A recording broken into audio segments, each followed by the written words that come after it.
Okay, let's come to order. Today is the Wednesday, June 17th, regular meeting of our special meeting of the Glendale Planning Commission. Could we have roll call, please? Commissioner Berman.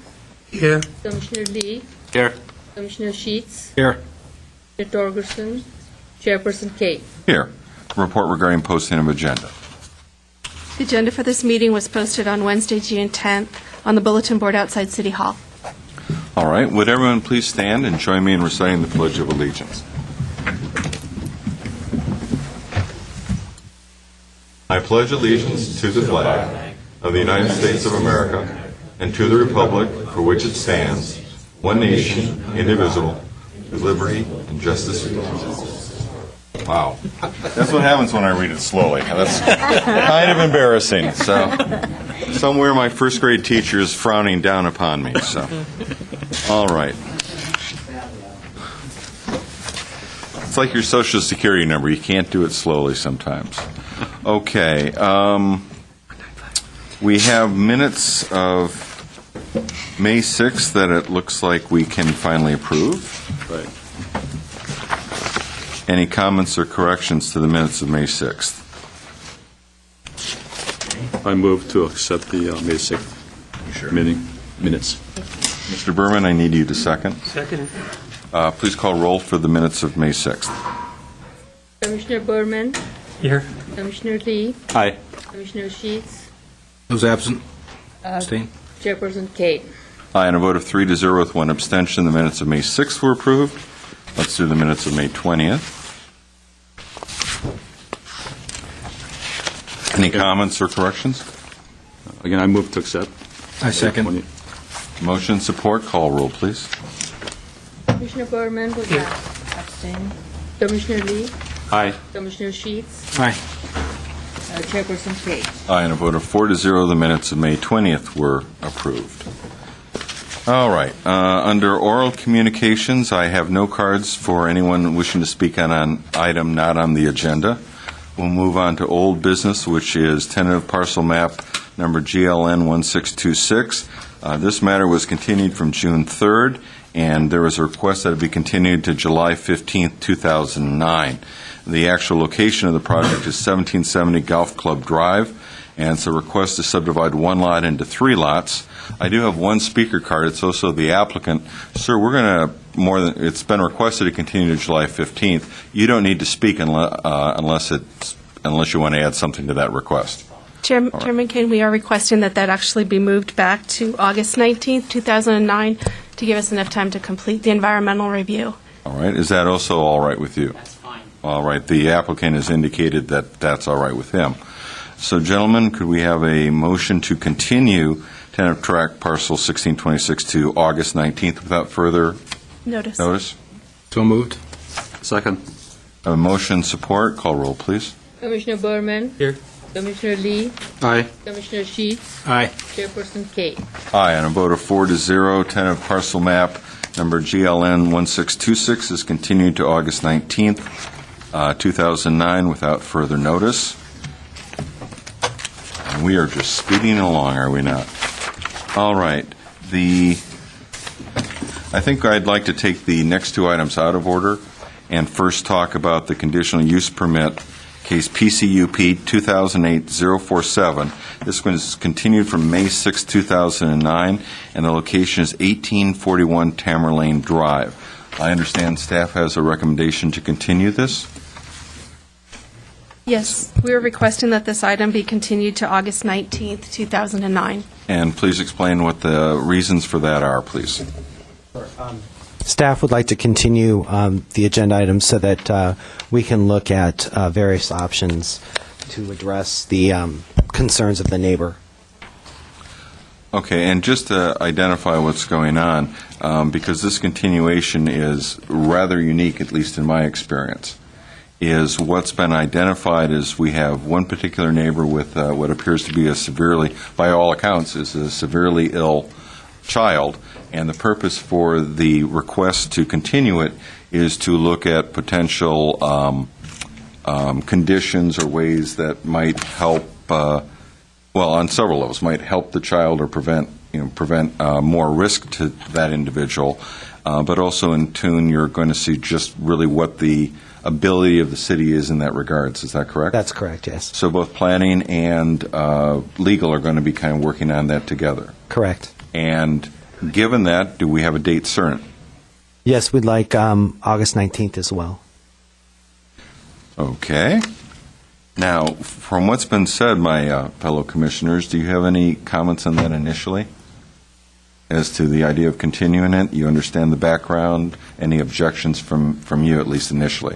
Okay, so I'm not calling for a motion, I'm just Right. for surveying. So the way I understand is that there will be some, I guess, on this health issues with this the neighborhood for city to actually provide some sort of means to accommodate the concerns, or? My understanding, correct me if I'm wrong, please, city staff, is that the planning department and legal are going to research what other communities have done, perhaps in similar situations, what agencies like hospitals might do when they're doing something in terms of putting people that are already ill at risk, that type of thing?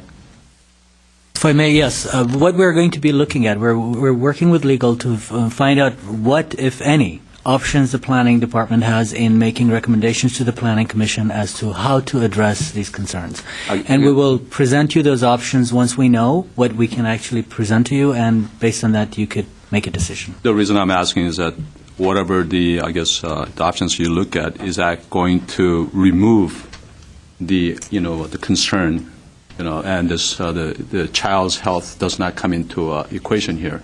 Is it? I mean, is that why we're extending this, or? I mean, if we're, let's say at the end of the day, after 2 months or a month later, that we still have the same issue, same problem. I don't understand the reason for extension. I know Mr. Garcia wants to say something. Let me first say, from my perspective, we don't know.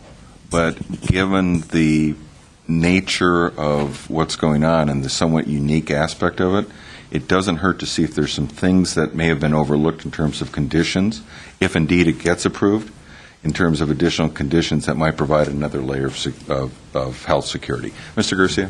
Actually, Mr. Chair, I was pretty much going to say the same thing. We don't know if that will ameliorate the neighbors' concerns.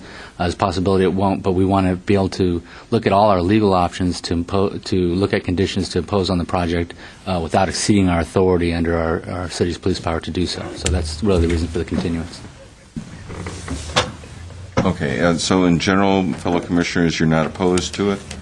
All right, before I go on, I do have a number of speaker cards. The action at hand is that we will likely be continuing this matter to August 19th. If there's anyone that feels that it's necessary to speak to that, you can. If you don't want to, you don't have to. So I'll give you just a minute. We've got basically 5 cards here. Does anyone feel the need that they absolutely have to speak to the continuance only? Well, to the continuance, not against the continuance. About the continuance. I mean, we're likely going to continue it. So again, does anybody feel the need that they have to speak about the continuance at this time? All right, I see no takers. So with that, let me entertain a motion, hopefully to continue the matter to August 19th. Well, I move to continue the conditional use permit case number PCUP 2008-047 to August 19th, 2009. Second. Without further notice. Without further notice. Mr. Berman, second. And you seconded. All right, I have motion and support. Would you call roll, please? Commissioner Berman, Here. Commissioner Lee, Aye. Commissioner Sheets, Aye. Chairperson Kane. Aye. On a vote of 4-0, conditional use permit case PCUP 2008-047 is 1841 Tamerlane Drive is continued to August 19th without further notice. Okay. Now, the next item we have, I know that our 5th commissioner is on his way. I'm not sure if it'll be 5 minutes or 10 minutes, but I would very much prefer that he participate. So unless there are objections from my commissioners, I'm going to entertain a brief recess while we wait for him to arrive. And I see no objections. So we are going to be in recess for a period of time until we get our 5th commissioner. Thank you.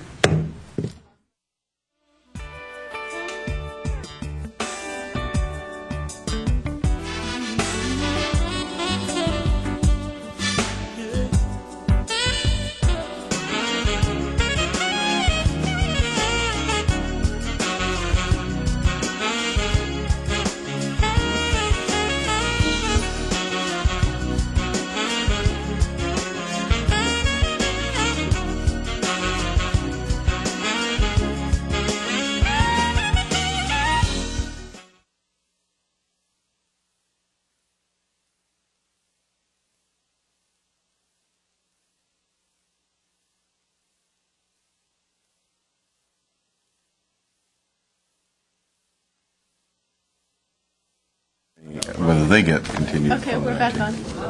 We're back on? We're back on. That was efficient.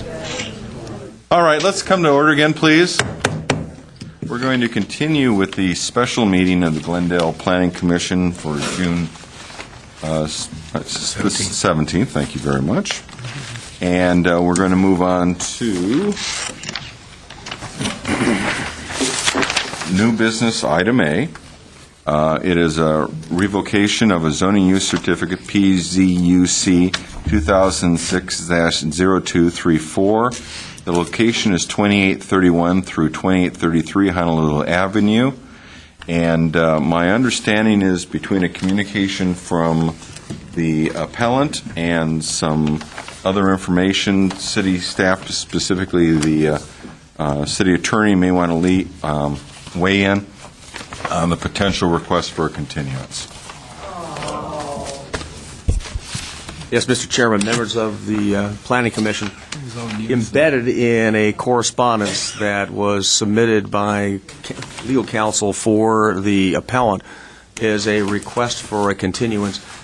That should be potentially addressed first, and of course it would be up to the appellant if they would want to even have that addressed. They have laid it out in a brief paragraph in the correspondence they've submitted.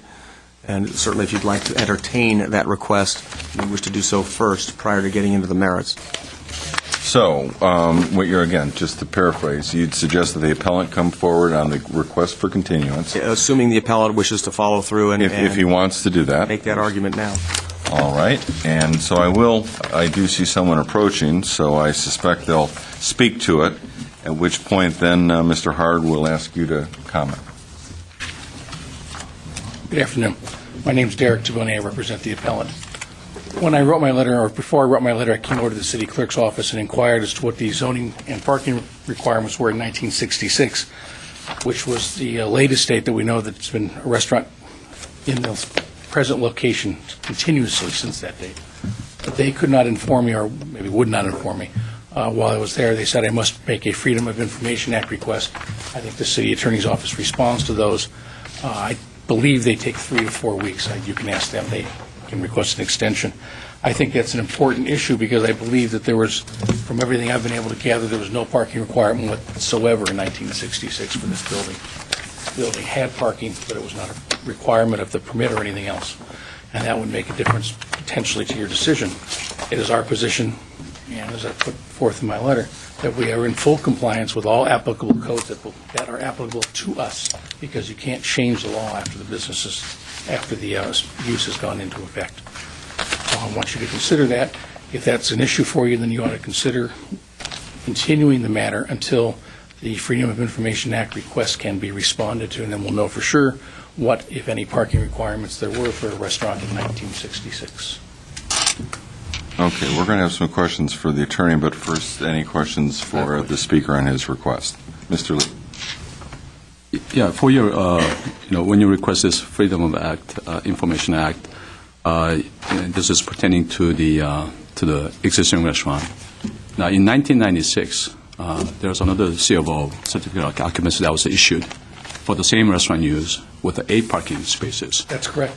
And that is for the same uses. So doesn't that 1996 CFO supersede whatever it was in 1966? No. You can't change the rules. Because just to clarify, for purposes of structure to the debate, that's an inquiry you're making to the appellant. That's his position. We'll ask the city attorney's response as well. So you're saying that. Fair enough. May or may not. I don't know what the law was in 1966. The law could have changed between 1966 and 1996 to require parking, and 8 spaces may have been appropriate and necessary number of spaces under the 1996 code. I imagine it can't be any more than that. They wouldn't have put that on the face of the certificate of use and occupancy. But that could have been put there in error. The actual requirement could have been 0 spaces, even though they had 8. Right. I guess my comment was that, whatever it was triggered a new CFO that was issued in 1996, and CFO was issued with 8 parking spaces. that takes precedence over, whatever was issued in 1966 is, I guess, I guess I need a clarification from... Mr. Lee, I really don't want to jump on you on this, Okay. but I'm afraid we're getting past the concept of continuation, and we're going a little bit beyond that. You asked the direct question of what the rationale was. He's answered. Okay. We'll let the city attorney continue on whether that's something that wants to resonate with us as it relates to the request for continuance. Well, but let's yeah. try to say just on why do you want it to be continued or not. Right, because, if that is relevant for continuance, the Freedom of Information Act, then, it comes into the play for the continuance. But if this 1996 C of O takes precedence over 1966 C of O, then it makes a difference as my decision as to whether to continue or not continue. I follow your line of reasoning. Okay. Thank you. My position would be that it may or may not. It would if there had been a change of use in between 66 and 96. All the information we have is that from 1966 onward till today, there's been a restaurant in continuous use on that space. There was a change of use between, I think, 62 and 66. There was a restaurant there before 62, I believe. But from 66 to 2009, there's been a restaurant in continuous use. So the answer is that even if the CO had 8 spaces on it for 1996, that may have been an error. There may have been actually a requirement for 0, because you couldn't change the number of parking spaces required. It was 0 required in 66. Just because you've issued a new COO, you don't get to increase the requirements on the business. All right, thank you. Any other questions for the appellant? Please. No, You have none. I'm sorry.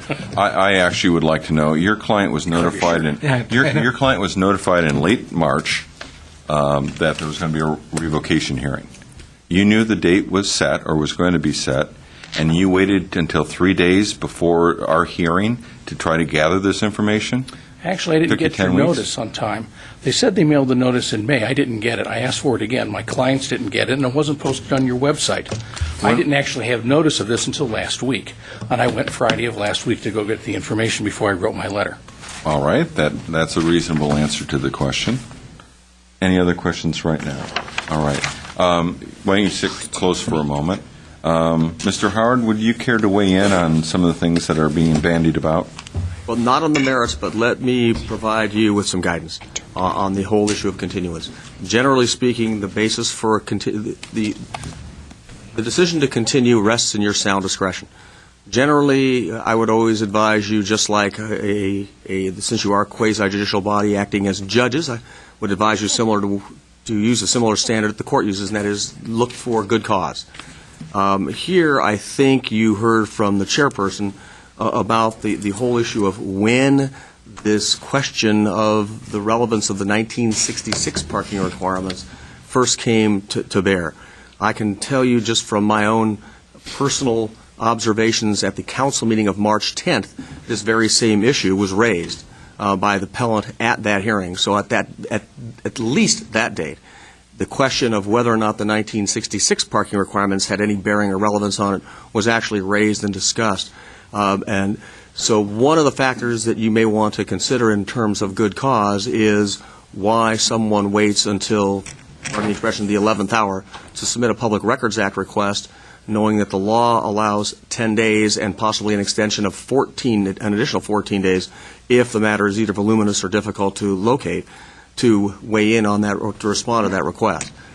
So certainly, at least from my own personal observations, having attended that council meeting and advising the council, this issue was raised at least 3 months ago. And so you may want to weigh into whether or not that, in and of itself, is good cause for continuance. Do you think, from what the appellant has said, do you think there's any issue with timely notification? That was not raised, and again, that's the first I've heard that. It's not raised in the June 15th, 2009 letter. And Mr. Taboni is a very capable lawyer.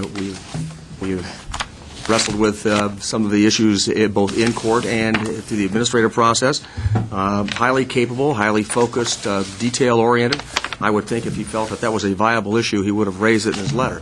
Now, that doesn't mean that it isn't there, but again, given my experience with counsel, if there was an issue to be had, it would have been raised. and it is, the absence of it is somewhat telling to me. All right. Any questions from the commissioners for the city attorney? All right. I'd like to hear from the commissioners as it relates to hearing the case or continuing the case. I will allow your rebuttal, please. When we got the revocation, we filed the appeal, did not hear for some time. My client began to be concerned and called me and found out and said, is there an appeal hearing? And I said, I haven't received notice. She said she hadn't received notice. I checked the city's website. There was nothing on the city's website as of a little more than a week ago. We then called, and they said it's set for the 17th. Didn't you get notice?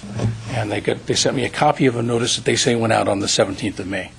I don't know what happened. I know that I get my mail pretty regularly. I didn't get it. We also called and says, well, how are we going to be ready for this hearing in a few days? And they said, we're not going to change the hearing of it. It's your problem. Get ready or not. So I wrote a letter. I didn't raise the issue because we're here and we're prepared to go forward.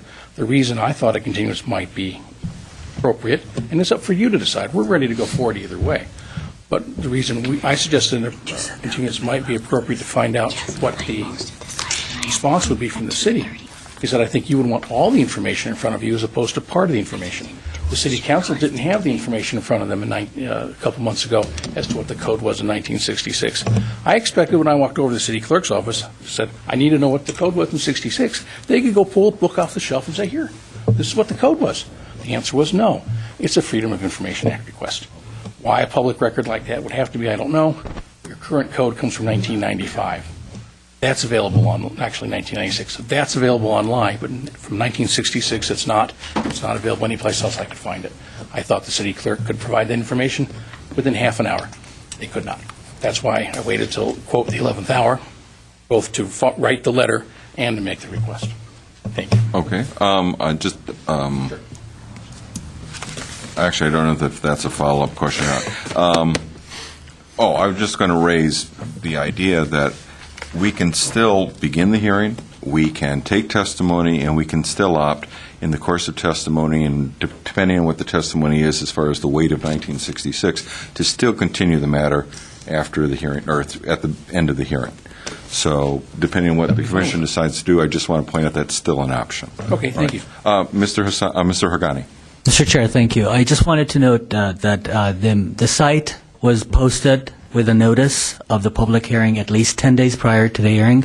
The case planner, Milka Toledo, actually visited the site and took a picture of it. And then also notices were mailed out according to the requirement of the zoning code prior to the hearing. So there were plenty of noticing done to the neighbors and according to the requirements of the code. Okay, I think I don't need to hear anything on that. Personally, I think there's been adequate notification. If anyone disagrees, they're welcome to, and I'd like to hear that from the commission. What else was I going to say? Before we go on the continuation, has planning staff any institutional memory of what was in place in 1966? And I'm not going to look at the ladies and suggest they know from then. Yeah, Mr. Chairman, the code in 1966 did not require parking in a C3 zone for a restaurant. It was only in the C2 zone. That ordinance number 3424 was enacted April 30, 1963. This restaurant was established while the property was still in the C3 zone. It is currently in the C1 zone. Hey, Mr. Malice, basically you have information. Yes. Again, I don't want to take testimony away from the We do have information. Okay. Yes. I'm trying to be as tight on this as I can be. I understand. All right.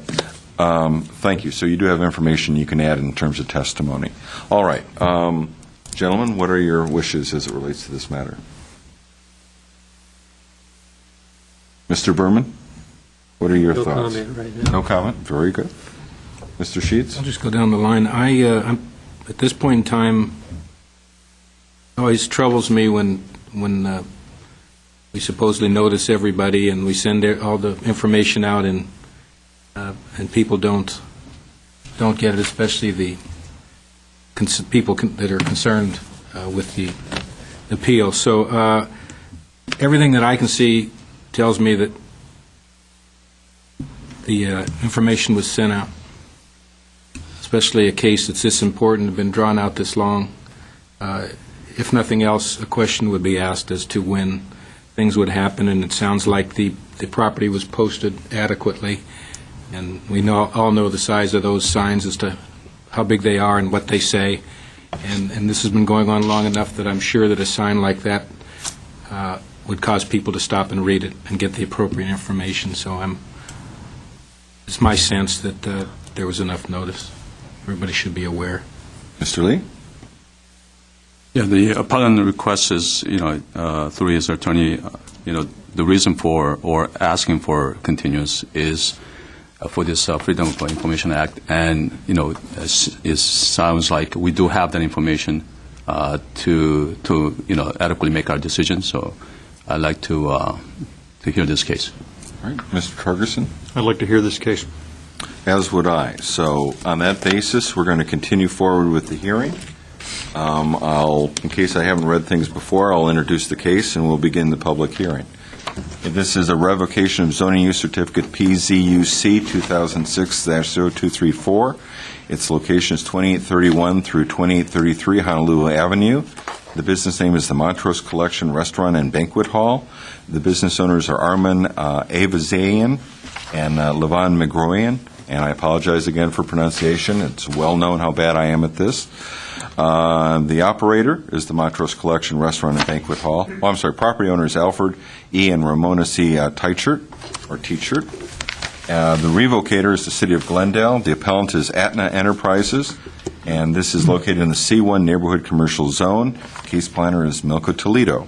And this is an appeal of the revocation of the zoning use certificate for failing to operate in compliance with requirements of the City Zoning Code, GMC 30.46.060.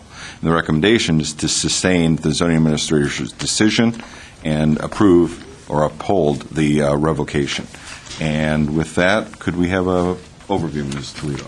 Yes, thank you, Mr. Chair and members of the Commission. I'd like to briefly go over the background on the case. I'm not going to go through the chronology. It's actually delineated in your staff report, but just a brief background on the project. In 2005, the applicant applied and received approval for a parking reduction permit by the zoning administrator, and that was to allow the expansion of the existing full-service restaurant, Montrose Collection, without providing 9 additional required parking spaces. In April of 2006, the zoning administrator approved the zoning use certificate PZUC 206-0234, and that was to allow the operation of the full-service restaurant, again, Montrose Collection.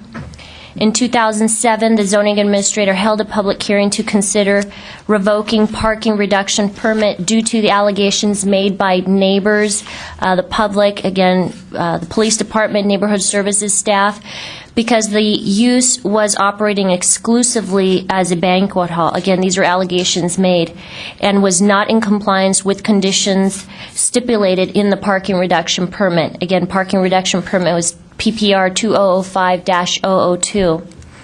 As a result, the zoning administrator made findings of fact to revoke the parking reduction permit, and then subsequently the applicant appealed the decision to the Board of Zoning Appeals. At that time, the Board of Zoning Appeals heard the case and sustained the zoning administrator's decision to revoke the parking reduction permit. Ms. Toledo, I apologize for interrupting Sure. you. In terms of process, I thought we were just going to get a brief overview. And what it sounds like is you're going to go into the full case right now? Or is this just a brief overview? This is just a brief overview of the background on the case. I won't go into findings of facts or summary of the appellant's decision or anything like of that nature. The reason being in terms of opening the hearing. Okay. Is all I wanted to be sure of. So is it appropriate now to open the hearing? It is. Okay, we will consider the hearing open. Thank you very much. I'm sorry. No, I'm sorry. Should I continue now? Please. Okay, thank you. Let me see where I left off. After the revocation. Okay, thank you. So after the revocation on March 10th of 2009, the City Council heard the case, and at that time, they made a decision to revoke the parking reduction permit. Further, again, later on, the council approved findings of fact, and that took place a couple of weeks later, on March 24th. On March 26th 2009, the zoning administrator issued a decision letter revoking the zoning use certificate, and as a result, the revocation of the parking reduction permit took place. Montrose Collection lacks the required number of parking spaces necessary for its use and is therefore not in compliance with the Glendale Municipal Code. And one comment I would just like to make for the record, that the issue before you this evening is whether the decision of the zoning administrator to revoke Montrose Collection zoning use certificate should be sustained or revoked. So that's the only thing that is being currently reviewed this evening, is the revocation or the decision to revoke the zoning use certificate, whether, again, to uphold the decision or to reverse it. And with that, that concludes my background on this case. Again, if there are any questions, I'm available to answer them. In addition to that, as I stated earlier, I will not be going at this point into the staff response in regards to the appellant's discussion in their appeal. If there are any questions, again, regarding the history or the background, I'm available. All right, thank you very much. Any initial questions for staff? All right, seeing none, I guess it will be the appellant's time. You'll have 15 minutes for you and your team, which at this point is Mr. Abazian and yourself. I'll save some of my time at the end for rebuttal if that's appropriate. And I actually have a question for Well, staff. you'll have a rebuttal period, so whatever you need up to 15 minutes in this section. I actually have a question for staff. If you actually do have any information about what 1966 zoning requirements were, I'd like to hear it. If that's appropriate. I think that's a very appropriate question, and I'm willing to allow staff now to respond. Thank you. Mr. Taboni, the requirement in 1966, again, through Ordinance 3424, which was enacted in April of 1963, only required parking for a restaurant in a C2 zone. And this property was located in the C3 zone at that time. So that was the requirement in 1966. When was do you know when the building was changed from C3 to C1 zone? No, that information I do not have. Okay. Record should reflect, by the way, that that's Mr. Howard Malis providing Oh, I'm testimony. sorry. Everyone who speaks on this should identify themselves for the record. Howard Malis, Principal Anticipating Planner. there may be a transcript of this proceeding made. Thank you, Mr. Howard. Thank you. As you may have noted if you read my letter, we argued from the position that no parking was required, which is what we believe from talking to people who have been doing planning around Glendale for a long period of time, but I didn't have the actual information from the city clerk's office. If the city could require no parking of the restaurant, this is I think it's the 2833 space, which is the old space, the 31 or the 33? The old 33, the bigger of the two spaces. They could not require parking for that space and that use anytime, as long as that use remains consistent and is not shut down. That business has been in constant operation since 1966. The city cannot require parking for that space. It can require parking for a change of use, but only if the change of use was not a matter of right at the time the building was erected. In other words, if you erect a building and you can put it in a C3 zone and you can change uses between C3 uses without any conditions or permits, then you can't condition that someplace down the future because they decide to use that right 40 years after the building was built. But when the building was built, and I don't know this, what the actual conditions were at the time, but if at the time the building was built, it would have taken permission to change it from one C3 use to another C3 use, then you can condition the change of use on compliance with the then current code. Okay. Having said that, what it would seem that the city can do at the most is require parking for the change of use of the 1,210 square feet. That my clients first requested and found out that there was not going to be any requirement other than parking, and then pulled a permit which indicated the entire space was going to be used for a banquet hall. The city told them that it was going to require 9 extra spaces and then forgave it. They have 26 spaces. 9 plus 0, which is what's required for the prior usage of the space, is 9. They have 26. You say, okay, maybe what they had to do is convert it the number of spaces or have the number of spaces necessary for a banquet hall conversion. Your banquet hall ordinance requires 28.6 spaces per 1,000 square feet of actual seating area, not total building, but just seating. My client will testify he's measured the actual seating area. The 1,210 square feet that he took was a tutoring space. It was listed as general office, but it was actually used for a private tutoring center. And what they did is they put ADA compliant bathrooms in there, which the city loved. They put a whole bunch of fire equipment in there, which the city loved. And then they put they put 524 square feet of actual seating space. The majority of the space was used, more than half of it, to upgrade the bathrooms and provide ADA access, including ADA exits to the building out the front.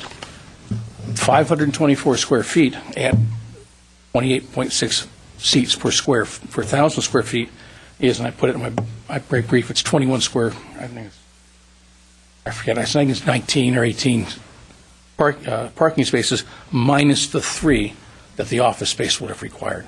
So we're looking at a difference of like 16. Again, they have 26. Under any stretch of and any analysis, my clients have adequate parking for what they converted, and that's the only thing we're talking about. Without the conversion of the 1,210 square feet, the city could require no parking, and they didn't need a parking reduction permit in the first place.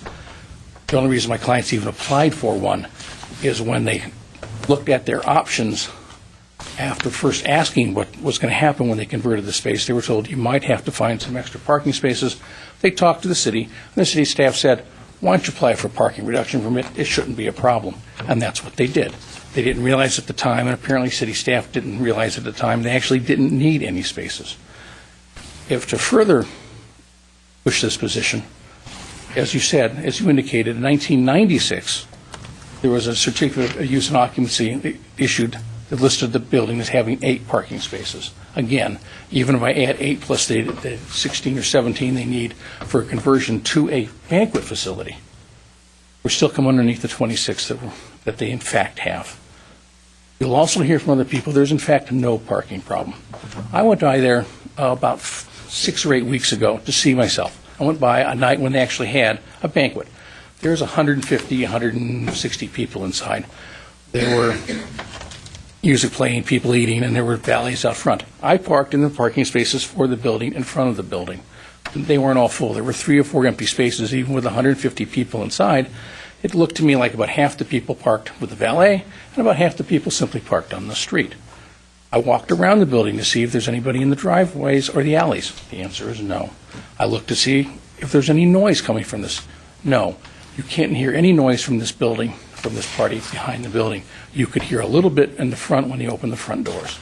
But in the back, because it's sealed, and the kitchen door is always closed while they're cooking, you couldn't hear anything. I walked down to where the Thompsons live, which is about 300 feet or about a football field away.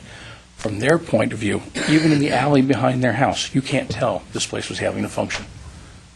No noise, nothing, no lights, no horns. And in terms of how people park, people drive into this from the north driveway and drive out through the south driveway, both of which exit and enter onto Honolulu Boulevard. Nobody uses the alley for access to this building. There's no reason to. All the people pull up, park in front, hand their keys to the valet, and when they get their keys in a car back, they are right in front of the building. They pull out, and the only way they can pull out from that point is onto Honolulu Boulevard. So nobody goes up and down the alley either. Anybody who tells you that they're creating noise or parking problems for the community is simply not telling you the truth, and that's from my personal observation. There simply isn't a problem with parking, and there'll be other people to talk about that. So what you've got is you've got a building that doesn't have a parking problem, and you've got a change of use for 1,210 square feet that, depending on whose numbers you look at, may have required 9 extra spaces, may have required 16 extra spaces, and they have more than that. The last thing I want to mention, so I'm under my 15 minutes, is there's a code section we mentioned in our letter, and that is that any conversion of space under 2,000 square feet from a general office, which this was, to a restaurant, which this is, doesn't require any additional parking at all, and that's section 30.32.030C. I have heard the argument that this only applies to spaces of less than 2,000 square feet when the entire facility as modified is under 2,000 square feet, but of course that's not what it reads. But in addition, it would make no sense at all, because somebody could take this 1,200 square foot space, turn it into a restaurant, not be required to have any space, but if the next door neighbor who's already operating a restaurant adds that to his restaurant, he's required to go get additional parking. That makes no sense, and that's not what the statute suggests or even says. So the city's own statutes indicate that a conversion of less than 2,000 square feet does not require and cannot be required to find additional parking. The city approved the occupancy of the prior restaurant space with only 8 parking spaces in 1966 and 1996. And in 1966, there was no requirement for parking whatsoever. This business is in compliance. They cannot be required to have more than whatever spaces the conversion would require, whether that's 9 or whether that's 16. It's still underneath what they in fact have. They're in compliance. There's no reason to revoke the parking, no reason to revoke the zoning use certificate. So I believe the only issue before you is whether or not they're in compliance with the parking requirements. That's the only item that was mentioned on the letter of revocation. That's the only item before you. Do they comply with the city's parking requirements or don't they? They comply with them to the extent that they have to comply with them, because they comply with them to the extent that, in fact, they're applicable to them. You can't change the requirements after the use has gone in. And when you take the change out, or the change of code out, they're in full compliance. Do you have any questions for me? I imagine we do. Mr. Lee? Yes, I have a question. As you're stating, on the subject property, you go back and forth between restaurant usage and banquet usage. And, for 2831, you did some calculations based on banquet facilities and parking requirements. And then also you come back and says, okay, well, for the office conversion to restaurant is, under 2,000 square foot, and then you cited the building code. My question is that 2833, the existing building that you're referring to, that you go back to 1966 or 1996, it states that it's a restaurant. Are you operating a restaurant at the facility, or are you operating a banquet? I think we need to clarify, because, if you are stating that this is a full-service restaurant from 1966 till now, and that's the service that you provide, then you can make the argument here. And so I'm asking that question. Is a 2833 full-service restaurant, and 2831, are you requesting for a full-service restaurant or a banquet facility? We make no distinction. Prior to 2002, the code did not distinguish between a banquet hall and a full-service restaurant. If you wanted a permit to operate a banquet hall, you got a full-service restaurant permit. This business has been operating and licensed as a full-service restaurant since 1966. In 2005, when my clients took over the 1,200 square feet and expanded it, the face of the building permit said the entire 5,000 square foot facility would be used for banquets. That was approved by every level of the city, including the zoning department. This is a banquet hall. It may operate as a restaurant, it may operate as a banquet hall, it may operate anywhere in between. 0% banquet, 0% restaurant, 100% banquet, 100% restaurant. They have operated over time at different percentages, sometimes more restaurant, sometimes more banquet. But it has had for several years, in fact, predating the 2002 changes of the code, the significant portion of its business, both from my clients and the predecessor owners, has been banquet facilities. That's where the profit has come from. This is not a profitable location for a restaurant that does not offer banquet facilities. It's too far away from the rest of Montrose. So it's fair to say that, because I read the report also, that to the owner's admission, that this is now operating at 100% banquet facility. I don't know that it's operating 100% banquet. It has some lunch trade. And they've recently closed down some of the trade because of the economy, but operating only banquets. Remember also that the city prosecuted them for operating a banquet hall. And they went in and admitted in front of court in writing that they operated a banquet using 100% of the facility on the day in question and still were acquitted 100% by 12 jury vote on the basis that their affirmative defense, i.e., this law does not apply to us, was successful. So the answer is yes, they operate banquets. I'm not going to lie to you. They're more, at the moment, I would be surprised if 90% of their income didn't come from banquets. That's why when I recomputed the number of spaces for the 1,210 square foot conversion, I said the most that can be required is the number of spaces for a banquet hall, which would be, I think I looked it up, it's actually 15 minus 3 for the prior usage, which is 12. It's 524 square feet at 28.7 per thousand, which is 15 spaces, minus the 3. It is our position that because the banquet hall use predates, in fact, the restaurant use predates the 2002 changes to the code, if there had been no expansion to the business, that there would have been no dispute that they could operate 100% banquet hall all the time. They would never have to open a restaurant. They could only operate as a banquet hall because the code in 1966 allowed that. And in fact, we've had testimony twice under oath, once in criminal court and once in civil court, or civil deposition, that had there been no expansion, the city could not limit the banquet hall use of the facility, even today. Can I get the verification from the staff as far as the same usage of the premises that the banquet? Yeah, I'm not sure if it's a staff question or a legal question, but whoever is best suited to answer what you're trying to ask, Mr. Lee. The question is that, what he's referring to is that, under the previous, I guess, code, that the banquet services and the full-service restaurant was same use, and that, he falls under that umbrella, that, that his grandfather, clause in there. I will start answering the question, and Mr. Malis might want to add with regard to the details of this case.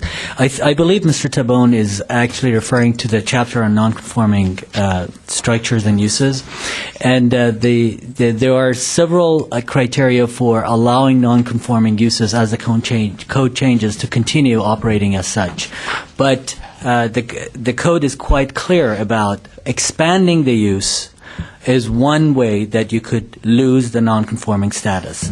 In addition, that section of the code it specifically refers to certain uses, including banquet halls, that if there are changes in relation to that you lose the nonconforming status of the banquet halls. And I can refer to that section if you'd like and read that, give you a copy of that section of the code. In other words, when at the moment that the use was expanded, the non-conforming status was lost, and additional parking for the expansion was required. So those are two things that happened at the same time. And the required parking spaces were for the expansion based on the loss of the status and the additional square footage. Mr. Malis, would you like to? Mr. Hagani, I think you've said it all. That is exactly correct. Do you want to continue, or do you need a moment for further questions, Mr. Lee? Well, I guess just for clarification purposes, then in the previous code, then the banquet services were part of the full-service restaurant use. They fell under the same umbrella. Yes, until 2002, and then we added a definition for a banquet hall. So it was a separate use, different requirements, and at that time we also amended the nonconforming section of the code that said if you were a banquet hall and you expanded, basically you lost your nonconforming rights. Okay, thank you. Anyone else with questions at this moment for the appellant? I have one or two.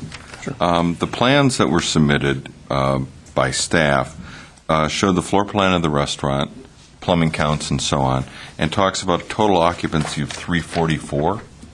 There have been three different numbers. The current number is 250 or 260. The original number after the expansion was 514. Well, in your paperwork to us, you have 541. So that's what I'm trying to do. Let's clarify, what is the occupancy of the restaurant? Total. Current occupancy now is what?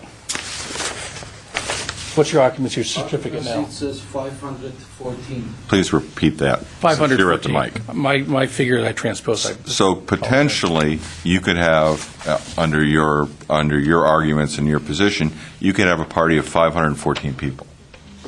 That's what the city approved the space for after it was converted, yes. Well, then I'm wondering, and maybe this goes back to staff, but I'm wondering how we can have a blueprint, or floor plan rather, assuming it's current and accurate, where it talks about total occupancy of 344, whereby plumbing counts and plumbing fixtures and all sorts of other things in terms of occupancy, fire exiting, you name it, are based on 344, and suddenly we're at 541. I mean, 50%, roughly, more than 50% greater use. And I'm wondering what's going on as to that slippage. Where does that suddenly change? Okay, the occupant load for that particular use is not determined in the zoning code. It's determined in the building code and the fire code. So it's apples and oranges. It is total apples and oranges. The occupancy load of that space is not applicable to a parking requirement that we made. It has absolutely nothing to do with it. All right. It's all based on square footage. Okay. So what you've got is a building office calculating a different formula for different purposes than the zoning office. Right. The occupant load is again, not under our purview. So the 541 is where we stand today. Okay. Let me just see. Some of this may pop up a little there. I think the 514 might have been dyslexia, or in any event, 541 is what rules. Well, actually, my clients have never had more than 230 people in the room. They don't have seating for that many. But that's, for whatever reason, that's what the fire department gave them an occupancy rating for. I have one more. Please, Mr. Lee. You referred to 26 available parking spaces. Correct. But, the shopping center has more than one tenant, and that 26 parking spaces for all the tenants. I believe At it's the 26 premises. parking spaces for my client alone, and understand that my client's business is mostly at night, and the other businesses are not there in the evening at all. So they actually have access to all the parking spaces in the entire building. But I don't think that applies. I mean, is that how you apply it? Because of, you can divide the hours and then apply the parking spaces. Well, the city is actually the one that determined there were 26 spaces available. That comes out of their staff report. We didn't change their number. Can you clarify Yes. that? The 26 spaces on site is for all the uses on the site. Whether or not they are available to the restaurant or not, at certain times, if the other uses are closed in the evening, obviously they would be able to take advantage of that. These are sort of mitigating factors that are reviewed by the zoning administrator in either granting or reviewing a parking reduction permit or a parking use permit. If off-site parking comes into play, or shared parking. There's shared parking on the site, obviously, because the other uses are not open, particularly when this use is open. However, by the code, the other uses do eat up that parking as well. And the existing restaurant's parking is legally non-conforming in terms of the number of spaces that they were required to have, which is why they needed more parking. Actually, one of the things that happened was before they took over the expansion, they wrote a letter to Ms. Fuentes stating they were a 3,500 square foot restaurant, bar, and banquet hall with a full Type 47 liquor license, 22 spaces, and some outdoor seating. They asked what the requirements would be to add the additional floor area. They got back a letter in writing from Ms. Fuentes indicating that the full-service restaurant was a permitted use, that the change of use, that the additional space would not make a significant change in the use. Their CUP for alcohol sales would not be affected. It says, in addition, I'll read this verbatim, based on your proposed expansion, additional parking requirements may be required at a 1 per 100 gross square foot, at 1 per 100 gross square feet. So before they even went into the expansion, the first thing they did is ask the city what's going to happen. The city never mentioned this might affect your non-conforming ability, your ability to have a non-conforming use for banquet halls. And in fact, when they applied for a building permit, the face of the building permit says on it, use of space is going to be restaurant and banquet hall, 5,156 square feet, and the fees they paid for the permit included a fee based upon banquet hall use. It was raised up. They paid $8,341 fee to go from a restaurant use of 111 seats to a banquet hall of 5,156 square feet. They paid an $8,000 additional fee for that. And they did the work, which cost them several $100,000. And by the way, I don't know which set of plans you have. There were several sets of plans that were submitted. There was an original set submitted. The city then wanted them to add partitions to it. They did. They added partitions. They submitted it again. And the fire department made them take the partitions out, which is what the current building actually looks like. There's no partitions and no fixed seating. Yeah, this is more of an area in terms of taking over the tutoring center, new restrooms. It doesn't, the plan I'm looking at really doesn't talk about the interior development strictly. It's more of a perimeter. Just didn't know what exactly what you're looking at. I just Mr. know there's Torgerson? one set of plans. I would just like a clarification. I think I heard you just say that prior to the remodeling and the acquisition or development of the adjacent office space, merging it into the current Montrose collection, Ms. Fuentes talked about restrictions pertaining to or additional parking probably not required for a full-service restaurant. Well, here's what it says. She says that according to our records, that on October 27th, 1983, the conditional use permit 7501-CU was granted with conditions to allow the continued serving of alcoholic beverages at an existing full-service restaurant located at 2833 Honolulu Avenue. In addition, the most recent zoning use certificate was issued on February 26, 2002. That's just before the law changed, for a full-service restaurant, banquet hall, bar located at 2833 Honolulu Boulevard. Okay. It says a full-service restaurant is permitted in the C1 zone. What she was doing is equating this as a full-service restaurant. It's a grandfathered full-service restaurant. It has the right to offer banquets.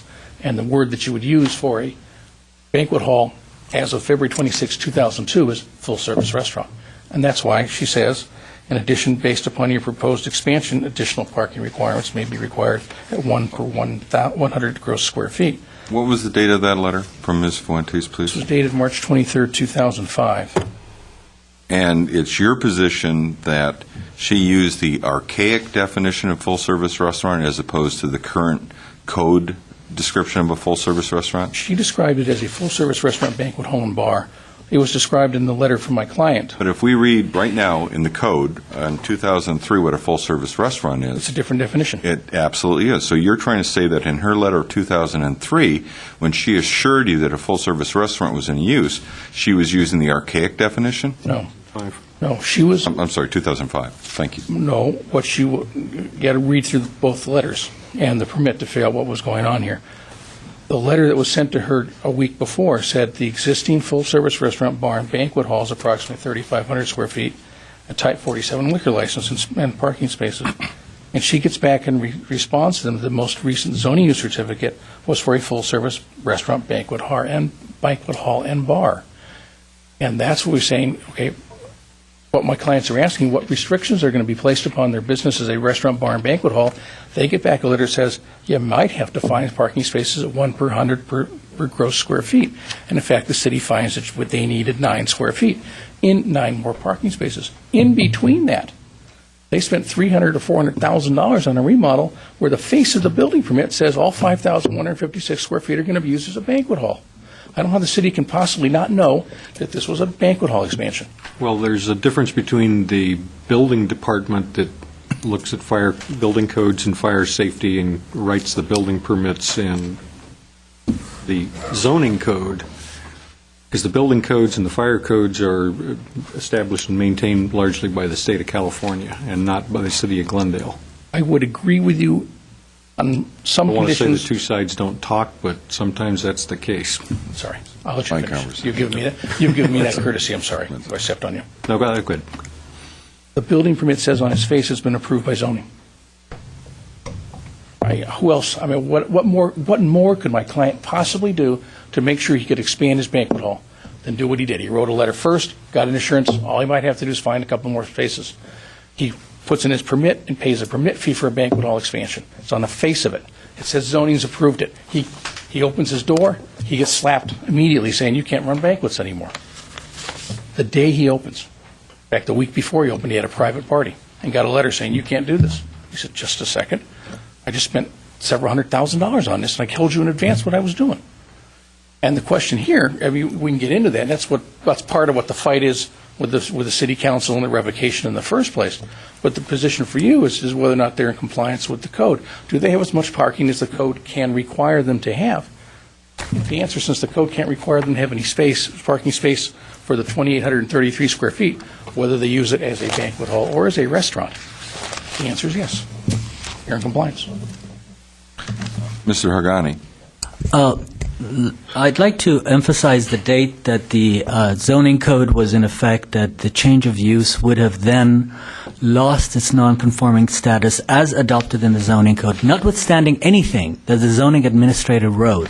The fact that the code was in place and the change of use would constitute the loss of nonconforming status does not change. Just as if any other staff member may write misinformation or incorrect information does not change the actual law that's in the code, that would apply in this case. Staff has been very clear that this change of use has resulted in the loss of nonconforming status, and additional parking would apply, and we maintain that. All right. So far, you've lost every round in court on it. Well, I want to just revisit and ask, as a combination of you and also staff input, you made the statement in some of your math about the 541 square feet, and you were saying that code bases it on 28.7 per thousand based on seating area? Yes, your code has different parking requirements for banquet halls and private clubs and for restaurants. Right. So I'm just saying that's what you said. Now, just to ask out of staff, is that an accurate calculation in terms of seating area and the density? Mr. Malice. No, that's not correct. The parking reduction permit that they were required to get for the expansion of the use was clearly calculated at 1 per 100 because it was a restaurant. And it was based on gross floor area. Doesn't matter if it all would have been bathrooms. It would have still required 1 per 100. And the grant that they received at the time was for a parking reduction for a restaurant.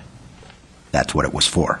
We did not calculate it at the banquet hall rate of 28.6 per thousand, which would have only been based on the assembly or seating area.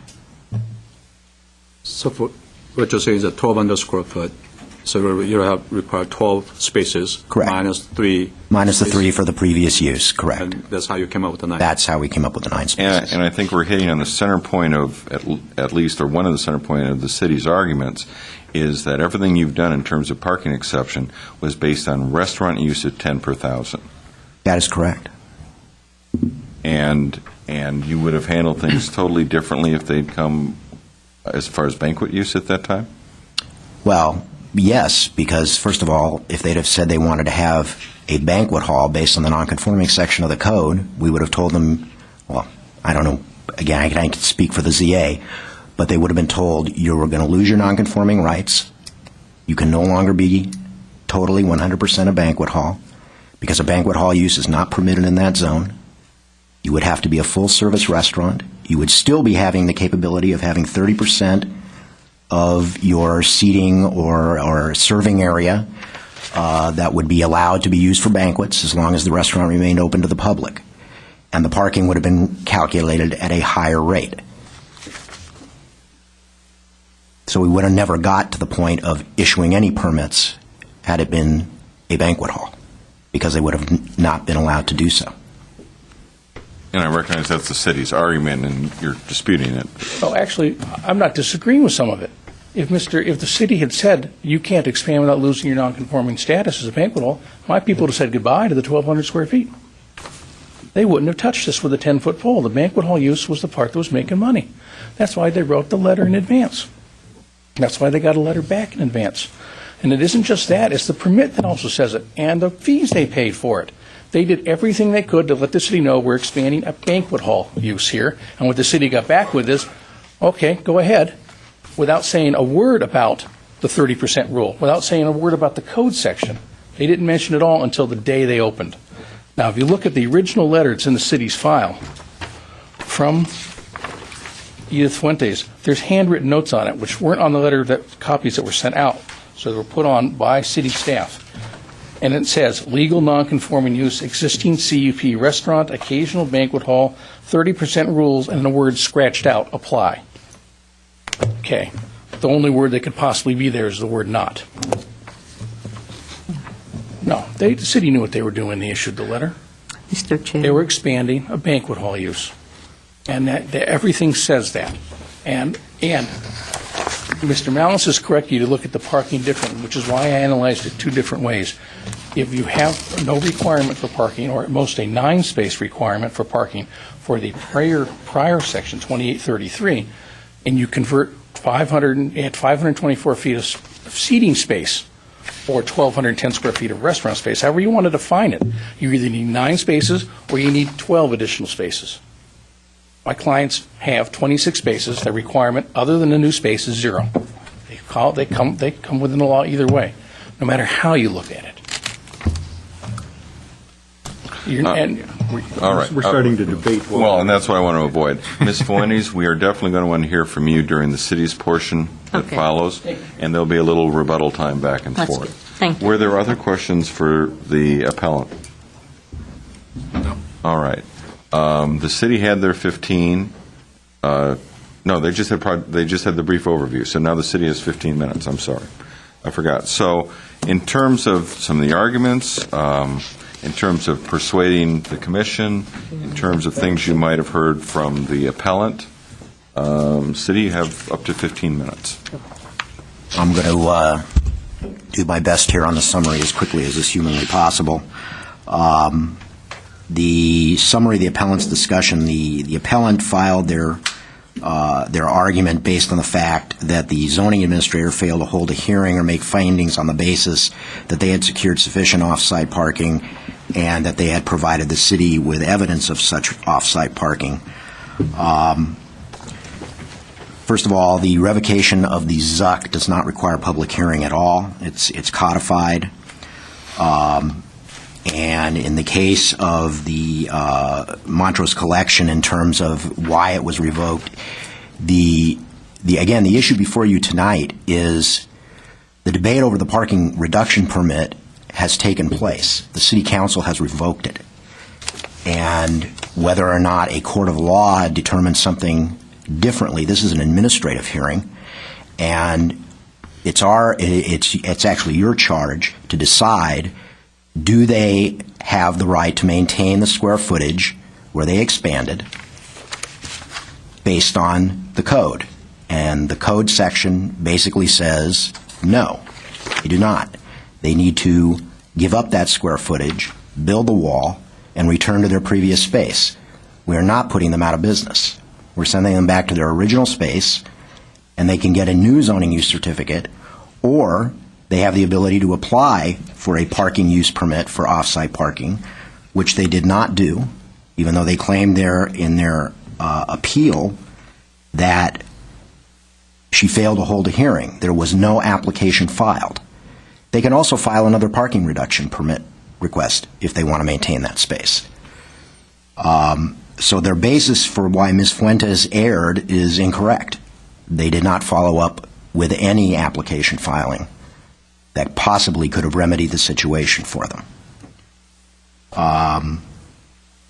Now, that was basically what they based their appeal on, short of Mr.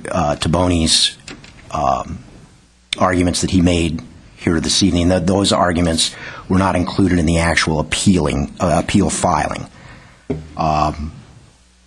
But that's our position is clear that the parking reduction permit has been revoked. It's gone. City Council ruled, and without it or some other instrument for them to get that additional parking back, they are not entitled to be in that extra space. They need to vacate, build a wall back so it'll be a separate tenancy again, and move back to the old space. And that, I believe, is the city's position. Okay, Ms. Fuentes, I know there were some things that were brought up about your letters and so on. I'd like you to add on to Mr. Malice's comments. And that's exactly what I'm just going to touch on. The appellant contends that they relied on the March 23, 2005 letter that I issued to expand and seek approval of the parking reduction permit because they're saying the letter kind of gave them the approval to expand. The zoning administrator letter, and I'm going to make this very clear, did not give approval to the appellant or provide a basis for expansion of the legal non-conforming banquet hall. And one of the reasons is the code plainly states that a banquet hall in operation on or before April 25, 2002, and if it expands, it loses its nonconformity. It's very plain and it's very simple. This is what happened in this case. Again, nothing in the March 23, 2005 letter from me expressly states that the appellant was being permitted to expand a nonconforming use. The letter was addressing the conditional use permit existing and the alcoholic beverage service within the premise. The letter also points out that full-service restaurants are permitted in the C1 zone where the business is located. So the full-service restaurant, it was the restaurant use and the type of service as a restaurant could be expanded. The letter does not make any similar statement regarding banquet halls being permitted in that zone because they are not permitted in that zone. And also, I just want to add that there was a meeting that took place in June of 2005 where the then planning director and myself advised the applicant or the business owners that any expansion or increase in floor area would cause the business to lose any non-conforming status. And that was made clear. As a matter of fact, the initial plan submitted to planning department showed like a banquet-style establishment, and we made them replace or revise that floor plan to show more of a restaurant-type establishment or business. That alone is an indication that they have been advised you cannot have a full banquet hall use or just a banquet hall use. Take it back to a full-service restaurant or a restaurant use. And again, there was a discussion about losing non-conforming status upon expansion. And again, the owners responded that they intended to use the expanded space as a party room for their restaurant use, but they would comply with the 30% limitation for banquet hall use. And that's as far as I can remember what took place and all the discussion that took place prior to them. And when you refer to owners, you're referring to the restaurant operator, not the Right. property owner. Not the property owner, business owner. And again, there's no information or anything that expressly or written that says you can expand your non-conforming status as a banquet hall or whatever. But the letter talked about conditional use permit, the existing full-service restaurant, and service of alcoholic beverage. That's all I can remember. I'll be happy to answer any questions you may have. Is there anyone, Mr. Hagani? I would like to also address the 2,000 square foot rule in the zoning code that Mr. Taboni referred to. I must beg to differ with his viewpoint. The code is very clear that the occupancy of any tenant space of less than 2,000 square feet may be interchanged among the following land uses. That sentence is quite clear, that the occupancy space needs to be less than 2,000 square feet. It does not say the addition of up to 2,000 square feet to any existing tenant space. I don't know what the lack of clarity is. To us, that language is quite plain and clear. And I think I believe Mr. Garcia has something to add. I was just about to ask, is there anyone within the larger mantle of the city that wants to weigh in during the city's portion of the case? Mr. Garcia? Thank you, Mr. Chair, members of the commission, and today I'm here on behalf of the planning department and to address the issues that they've raised. I wanted to briefly... I'm sorry. City attorney has said that everyone needs to identify themselves for the record. My name is Michael Garcia. I'm the planning department's attorney. Thank you. I wanted to briefly address this issue of, and I think Commissioner Lee brought it up, the issue of the UNO and the 8 spaces.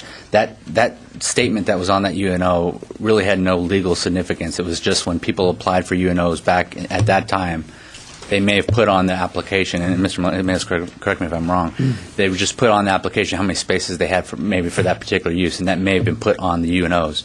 But the way the code required parking for multi-tenant sites works is that you required to calculate the parking aggregate the parking for each of the individual uses.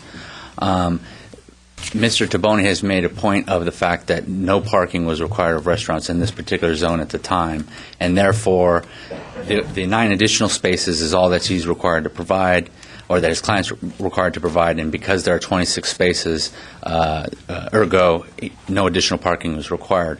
However, the code is very clear that all parking that is established on a site after 1952 is required to be maintained at that level, regardless of whether or not it was required by the code. As a result, when a use expands like this, you're required to provide the additional parking required by an expansion or change of use unless you have the amount of parking that would be required by today's code.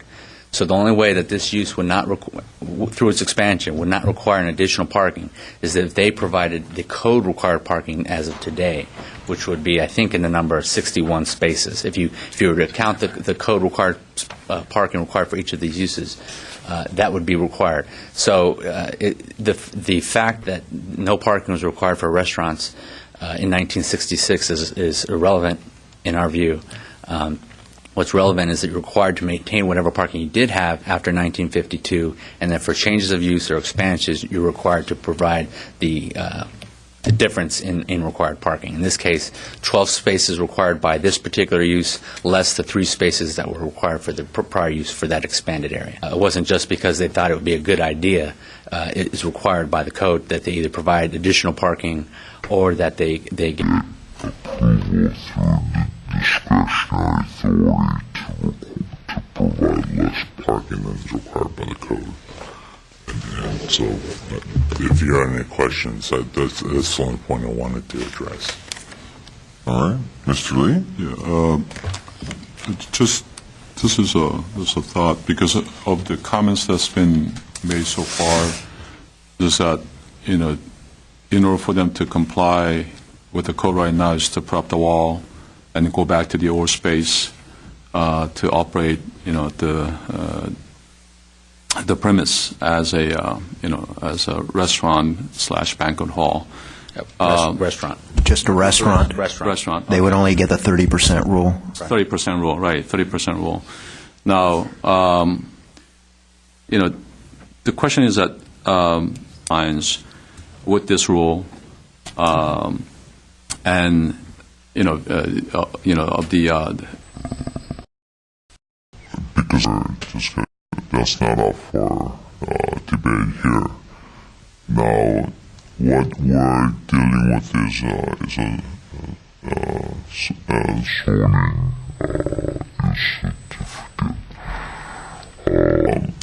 My question is that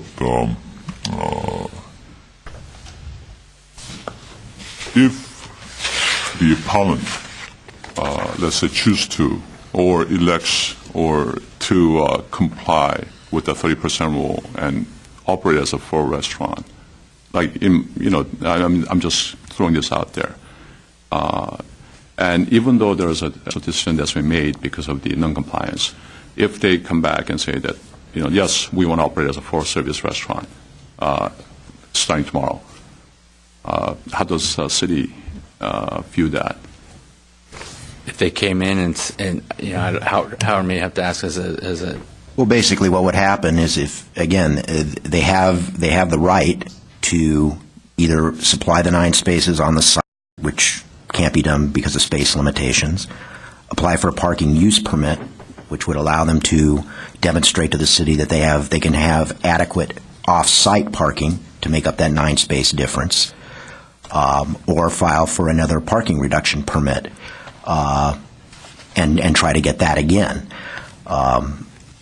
So they could go through a discretionary process. That is their right to do that. To all fairness, I mean, they said they spent $300,000 to improve that space there. Oh, absolutely. But they can do that. And because the code would require it, that if there was any discretionary approval granted, it would have the condition that they comply with the 30% rule. That's the code. It would have to operate in that manner. And I would just add, though, that the appellant's attorney did just a few minutes ago say they don't want to operate as a restaurant. They want to be a banquet hall. So I don't know how they would do that, but. No, if they would be entitled to apply for a restaurant, full-service restaurant approval. Okay. Any other questions first off, any other comments from staff? Any questions from the commissioners to staff? Mr. Sheets. Just some points of clarification. If we get back over some of the history, loaded some of the history here. As far back as '83, they got a conditional use to serve alcoholic beverages at an existing restaurant. In 2000, the zoning use certificate was issued for a full-service restaurant. 2002, it seems that these changes occurred when the business ownership or business type changed. Something changed there. In 2002, they were issued a zoning use certificate for a full-service restaurant. And then in 2005, there's some issue about expansion, and then in 2006, they were issued a zoning use certificate for a full-service restaurant. So all I'm trying to do, I want to clarify, when that permit was issued, what did it state on that permit? Did it state that it was for a full-service restaurant, or did it have something else on there as far as banquet hall or bar or some other items that have been mentioned here? It says banquet hall. Is that a representation of what all of them were? Okay. Which one is that? This is a zoning use certificate. So it does state on this item. The name is a banquet hall. Full-service restaurant, and this was for the zoning use certificate in 2006, which is noted here. So that's my question and my point of clarification. These zoning use certificates were issued, in fact, for a full-service the understanding yes. For a full-service definitely. And as far as the verbiage that it is the Montrose Collection Restaurant and Banquet Hall, they can call the restaurant anything they want, and they are, in fact, entitled to have banquets. Correct. We're not saying that they could not have banquets. They just could only use 30% of the floor area or the serving area for banquets. So that was what the code allowed at the time of the expansion. And you corrected yourself. You said 30% of the serving area. It is the serving area. That's correct. And one other point for me, the 9 additional spaces. The 26 spaces is the aggregate number of spaces for the whole. For the whole building. That's correct. That's for the entire building. The 9 spaces are in addition to that. The 9 spaces are for the expansion into the space next door. Which now changed. Which changed from this office tutoring business to the part of the became part of the restaurant. Business. That's correct. Okay, and that's all I have right now.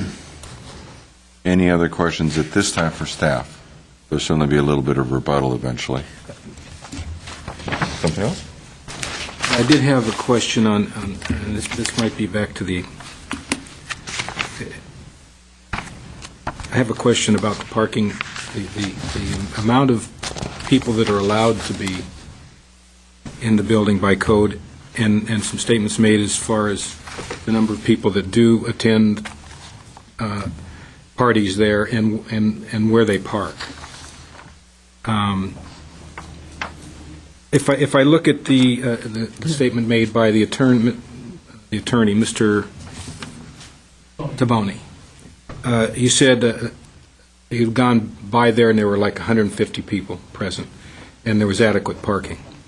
And then he made another statement that, is this appropriate, or should he I don't want to get us in trouble here. Why don't you raise the question, Okay, and we'll and then let the you other- talk about that in rebuttal. All right. The other point is, you mentioned doesn't go over like 230 or 250 or 200 and something, and then the issue of 514 or 541. If there's adequate parking and there's not enough spaces on the lot for them to park, where do they park?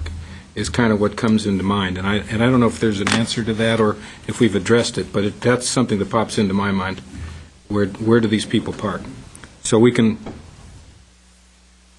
Is there somebody on staff that can give an answer, or can we get any input on that from? I've personally never been to the site, so I would have to depend. I don't know if there's code enforcement staff here I'm assuming you're going to have speaker cards from the neighbors. They may be able to enlighten. Let's just leave it. What I'll do, that's a thought that I have, and I guess what comes to my mind, I do know the area, and I've worked around there many years, and for many years. If we in fact have the ultimate amount of people that are allowed to park there, it's difficult for me to think that they don't park in the neighborhood. That's kind of where my mind's going. I don't know whether that's true or false, and we're going to get more input, but I don't have a clear understanding of where a full party, where all the people would park and how they would be placed, and I'm going to be looking for input on that as we go forward and get rebuttal and get other input from other people. Hey, this is Hassan Haghani, Director of Planning. I can just give some food for thought in response to that question as we go through the rest of the hearing. One of the reasons why the separation between banquet halls and restaurants was instituted in the code was exactly that, because banquet halls would be subject to a special conditional use permit, and parking requirements are minimum parking requirements. So in theory, in planning practice, when you require conditional use permits, then you subject the use to special conditions, and then you can always increase those conditions as necessary. So in theory, at least, that's one of the reasons why we have the loss of non-conforming status due to expansions or a number of other things. And that's why we want to still have the opportunity to step in and address the impacts on the neighborhoods from time to time if necessary. It's fine for me right now. No other questions at this time for staff? Mr. Torgerson, you have a question? I think I do. The appeal is to either sustain or overturn the zoning administrator's revocation of a zoning use certificate which allows this property to be used as a full-service restaurant. Now, there's a couple, and then it's subject to a conditional use permit which addresses parking. So it seems to me there are two possible rationales for rejecting or terminating the zoning use certificate. One is noncompliance with the conditional use permit, which addresses parking, which gets us into all these arguments about how many spaces and what's grandfathered under the 1966 codes and blah, blah, blah. Mr. Torgerson, excuse me, just a point of information. The CUP was not for the parking. CUP is for alcohol. The parking reduction permit addressed the parking. I misread something. So the CUP was just the... for the use of alcohol. That's okay. correct. So the zoning use permit full-service restaurant seems like the main argument here is whether or not it's being used as what it was permitted for under the zoning use certificate, which is a full-service restaurant. And the parking arguments, which are currently being litigated in Superior Court, I understand, are maybe a bit of a red herring.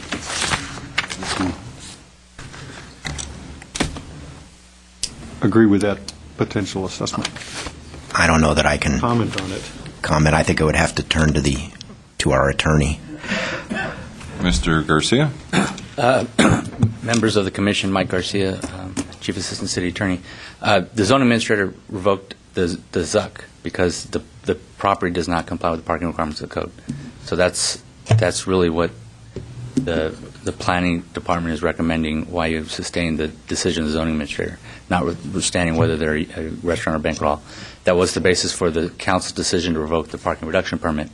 But what planning was looking at when it was recommended to the zoning administrator to revoke the ZUC was it doesn't comply with parking. They don't have the requisite parking for that use. Okay, that's a good clarification. Thank you. Any other questions for staff?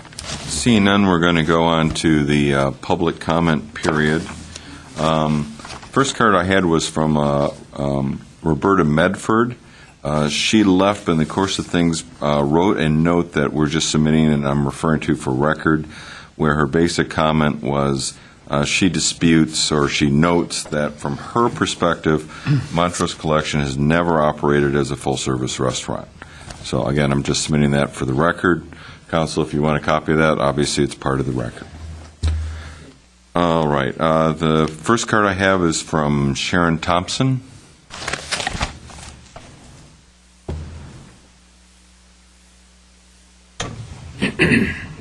And Ms. Thompson, you've got a card, and then you have something about a letter. And you can submit the letter, but I'm not going to let you have 3 minutes and then read a letter. So use your time judiciously in terms of what you want to stress. Okay. I'm sorry, I checked in advance, and I thought that you would give me that permission to do that. It's a very important letter that...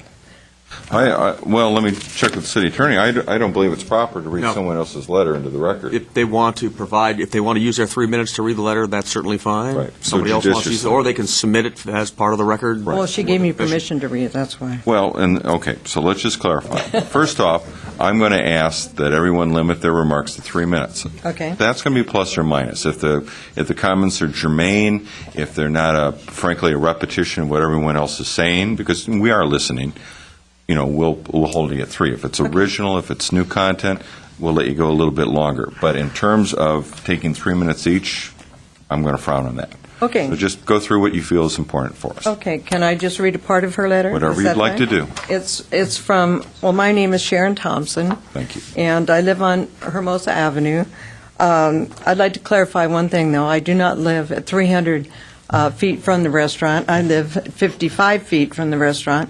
Mr. DeBoni has me way down the street in a beautiful 2-story house. So I'd like to be there. I do hear the noise.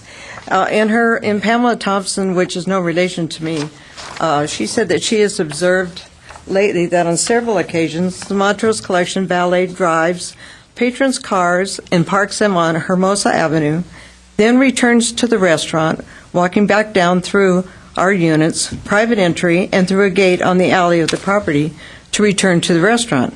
This is not only annoying and scary, but I do not believe it is an acceptable practice in the city of Glendale.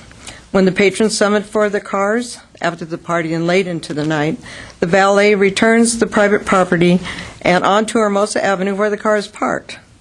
We not only have been dealing with the parking issue for some time, but also the noise of weekly banquets and guests. This banquet hall has greatly affected our quality of life. And that's from Pamela Thompson. And I will go to mine and say that I am here again tonight as a victim of 4 years being challenged again by having to speak on the subject of Montrose Collection Restaurant and Banquet Hall, because it seems like integrity doesn't matter anymore on quality of life issues. I also speak tonight for the concerned neighbors who are working and not here. This business continues to operate primarily as a banquet hall and to be in violation of the codes. Banquets were held as recent as last Friday night and Sunday afternoon. Again, proving to all of us that Montrose Collection will not allow our neighborhood to enjoy the peace and tranquility we deserve. Everyone has the right to operate a business as long as they uphold the codes set forth by our city. The banquets cause commotion and excessive noise when guests arrive and leave an event at this non-zoned banquet, usually late at night.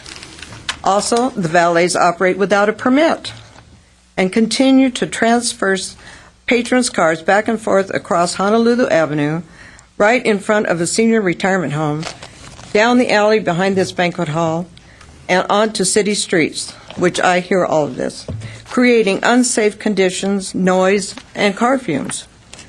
I am not saying they do not have a right to operate a legal business and make money. I wish they were a restaurant. I'd like to go there and eat there. Let's face it, the money is made in having banquets, not as a restaurant. This so-called restaurant appears not to be open during the week It is closed on Mondays, and dinner is by reservation only in advance. No walk-ins. In these down economic times, they would have to be open more than just on the weekends. A real restaurant could not stay in business under these circumstances. I have one more paragraph. Go ahead. The City of Glendale needs to continue monitoring code compliance through neighborhood services in a more vigorous manner and acting on violations quickly to keep our neighborhoods safe from this kind of intrusion. Please uphold the decision by the zoning administrator to revoke their zoning use certificate. This is the right thing to do. Thank you very much for letting me finish. Any questions for the speaker? Seeing none, thank you very much. Thank you. The next card I have is Robert Thompson. Can I submit this for the record? Yes, in fact, you should. Let's start over. Sorry to direct you over the room. Mr. Thompson.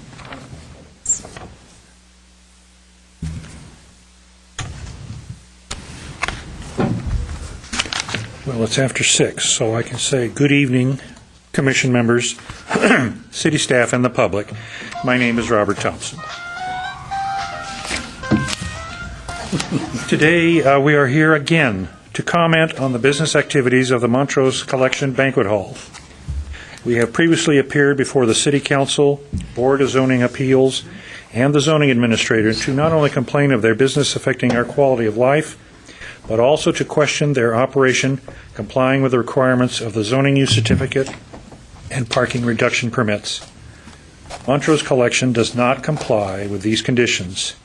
They still are operating primarily as a banquet hall. Their banquets continue to appear to be at full capacity instead of less than 30% of their serving area, as a legitimate restaurant must. They are not open to the public when having banquets, or private parties, as they call them. When no banquets are going on, they are not available to the public as a restaurant. Many people, including city personnel, have attempted to eat there, but were turned away. Zoning Administrator's parking reduction permit revocation hearing, conducted on March 21, 2007, stated they were in violation of the requirements of a full-service restaurant. The Board of Zoning Appeals hearing, conducted on June the 18th, 2007, stated they were in violation of the requirements of a full-service restaurant.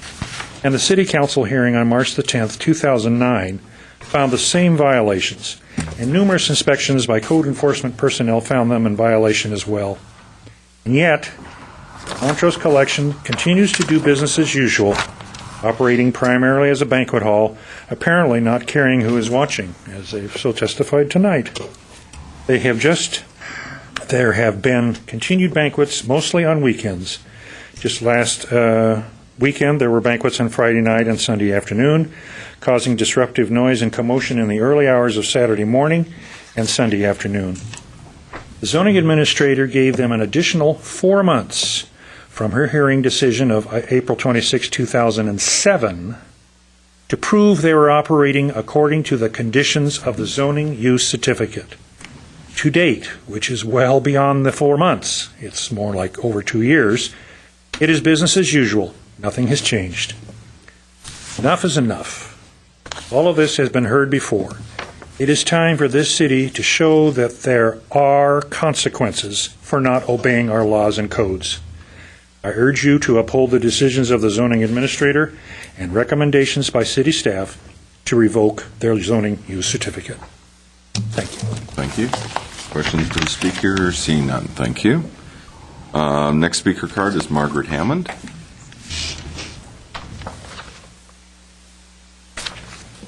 Followed by Jolene Taylor. Give you guys a chance to get ready. Ms. Hammond? It's me a minute or two. Good evening, sirs, commissioners. My name is Margaret Hammond, and I'm here since I've been involved in this situation from the beginning. And my feeling on this is, since the renovations were completed, the business owners, Montrose Collection, have operated by their own testimony, primarily as a banquet hall. Not that other people say it. They say it themselves. They were supposed to, I remember particularly the ruling that they were to be open as a full-service restaurant. And they did try, in order to get their permits or whatever they wanted to keep, that they were to keep business, regular restaurant business hours, opening for lunch and dinner and so forth, and supplying a menu, because there was not a menu. I went there and there wasn't. And they were set up for a banquet hall, and that was that. It was not set up for a restaurant. By the way, for the parking, if you go there, the liquor store is open till 10 o'clock, and the laundromat is open till 12 o'clock at night. So therefore, they are using those parking spaces themselves. Out of the 26, there are those two businesses that do operate later in the evening. And at this time, I really feel that I do support sustaining the zoning administrator's decision and approve the revocation. Thank you very much. Thank you. Questions for the speaker? Seeing none. Ms. Taylor, followed by Greg Boagian.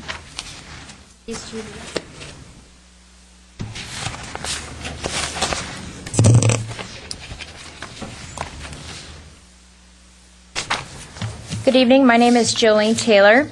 I wish to begin by thanking the zoning administrator for revoking Montrose Collection's zoning use certificate. Although the decision took far too long to render, I believe it to be the proper decision and feel it should be upheld today. I have tried to eat at Montrose Collection on several occasions but have never been able to. Once I arrived around 6 p.m. on a Saturday evening, but they were closed. Another time I walked in but was told they were closed for a private event. And during my last visit, no one greeted me, but I noticed the entire room was set for a private party. I've also taken the time to watch the valet parking operation for this banquet hall, and they do park in and around the neighborhood.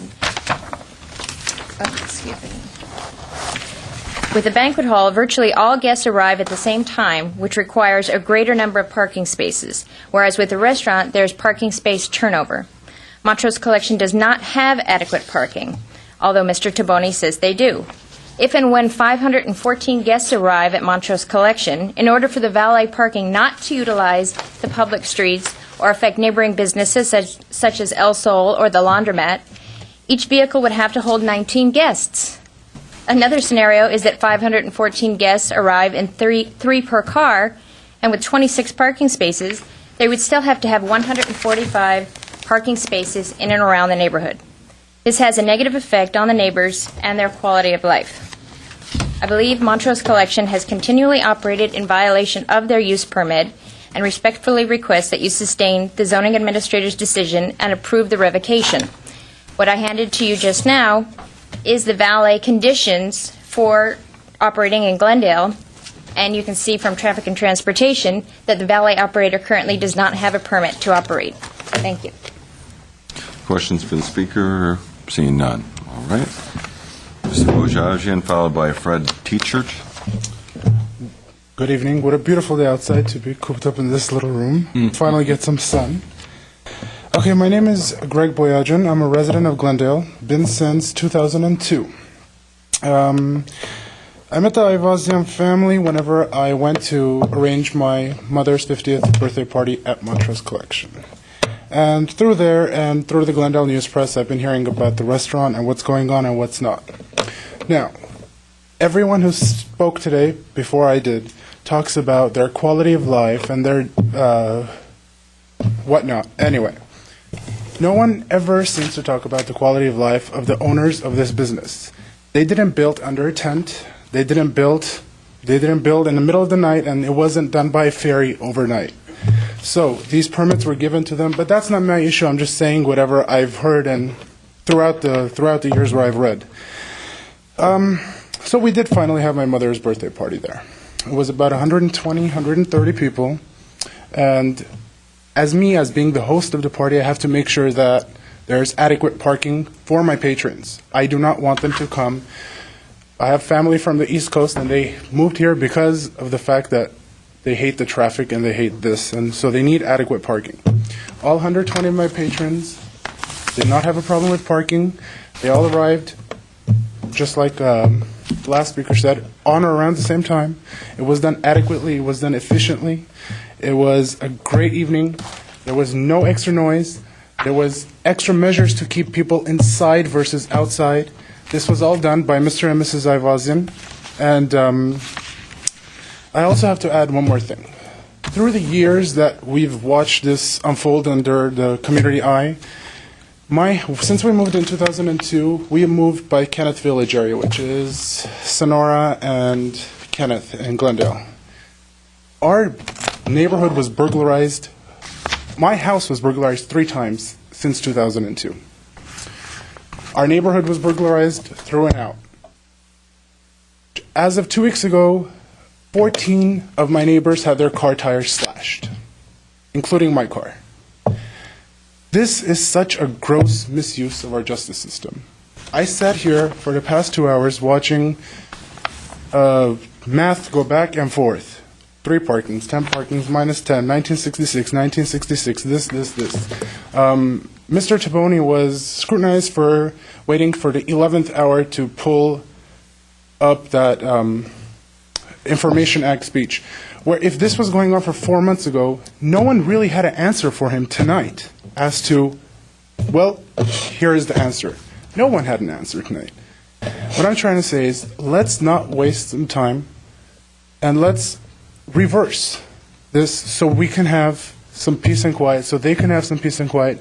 This is a great family with great family values, who does great business here, who is tax-paying, who alone, I just heard, paid $9,000 around for a parking permit.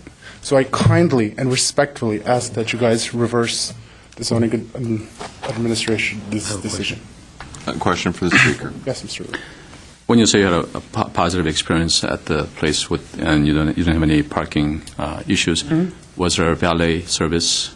There was a valet service, yes, and since I was the host, I really didn't get to enjoy much of the party that was going on inside. I had to make sure all my guests were seated, all of them were happy, all of them had a drink, all of them were sitting down. I had to keep the kids entertained, and everyone in and out, especially my mother. It was her 50th birthday. But as far as you know, I mean, it was valet service, so it was smooth, but, you don't know anything about the issues with the valet service. No, there was no issues with the valet service, and I personally parked on Honolulu. On personal level, are you related? No, we're not related. Okay. We're not related at all.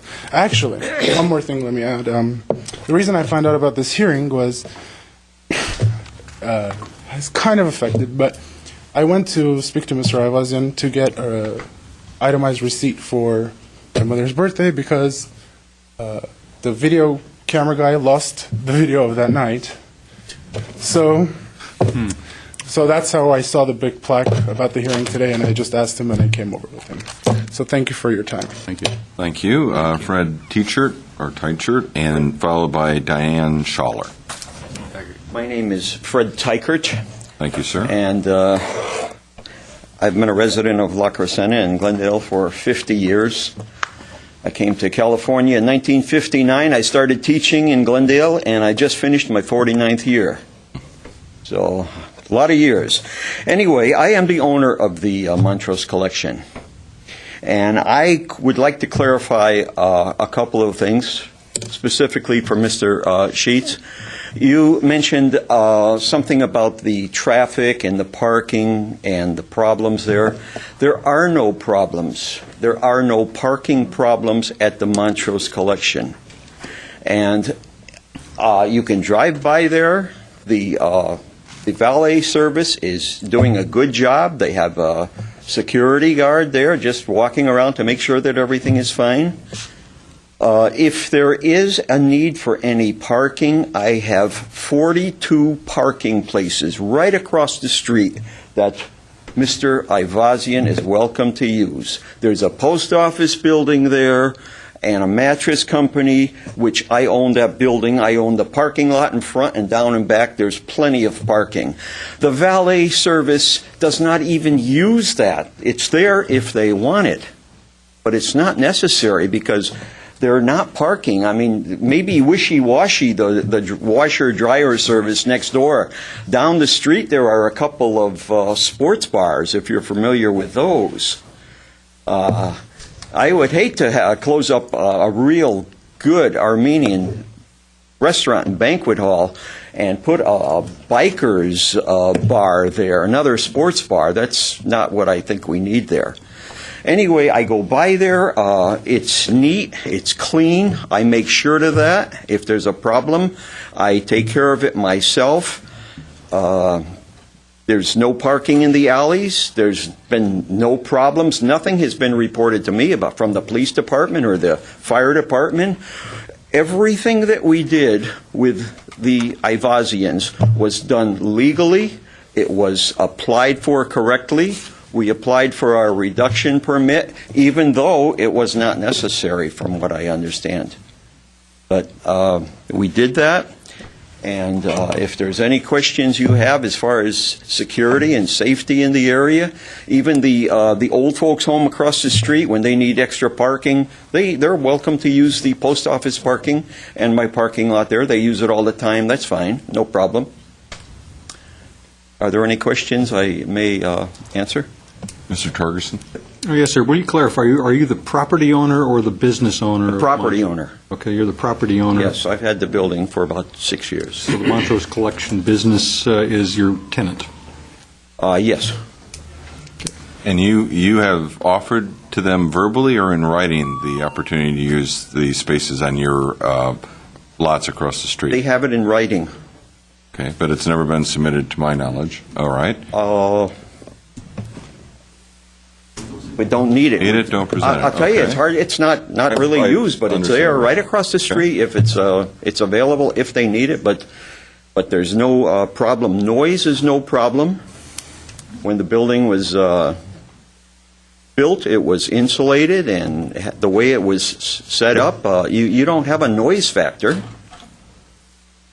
All right. Thank you, sir. Okay. Thank you. The final card I have is Diane Schaller.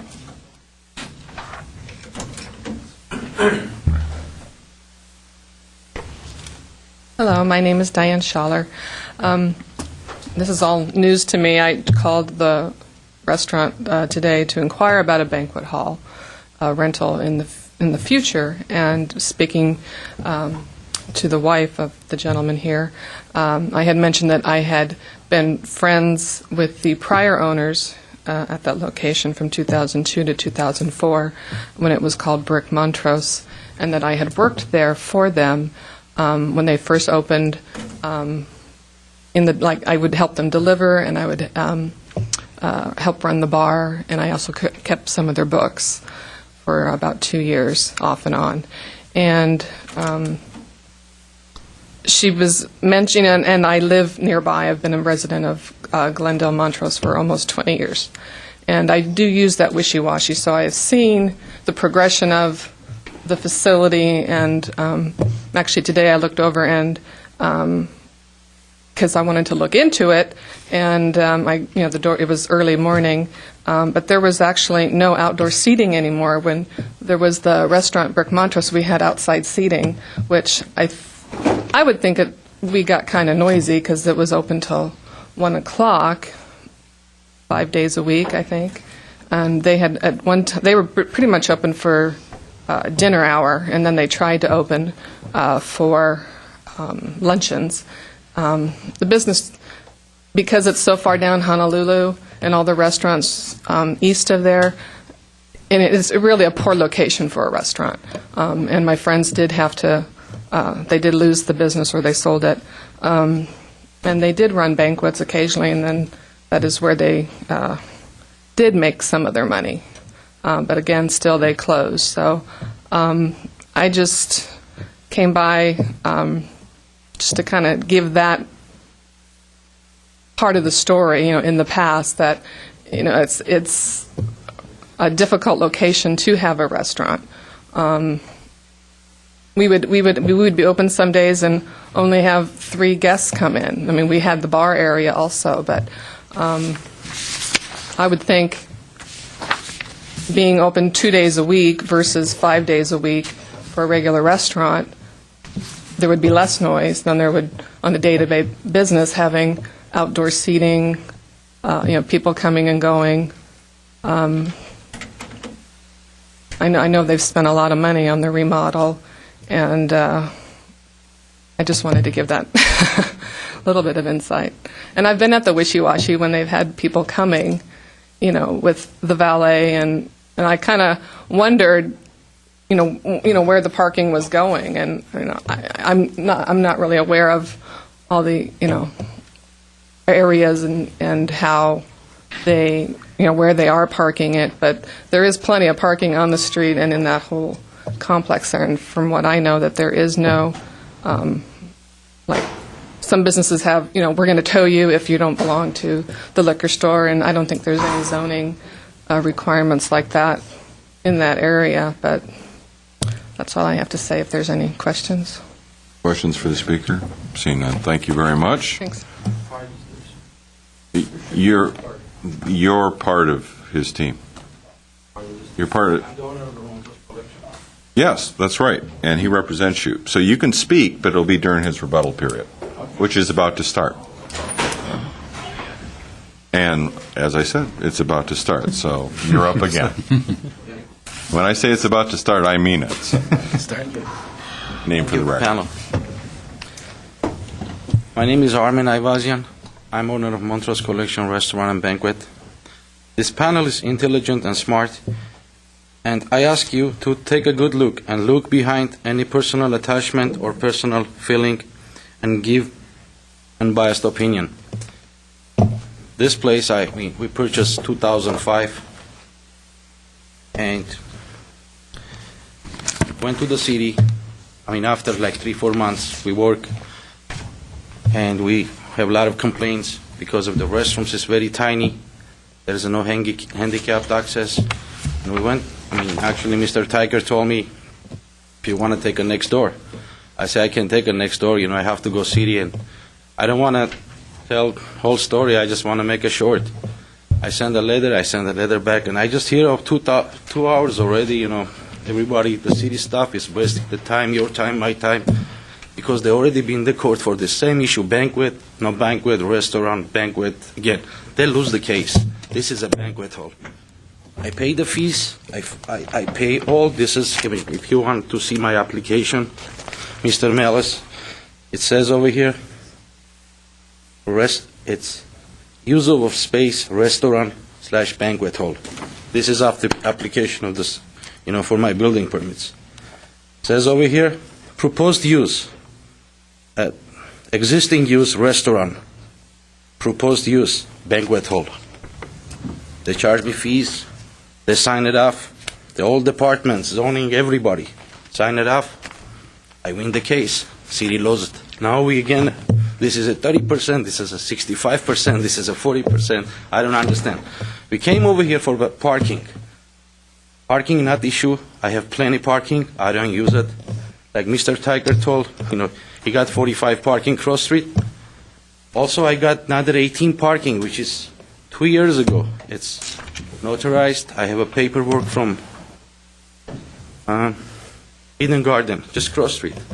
They using my parking, daytime. The teachers using my parking.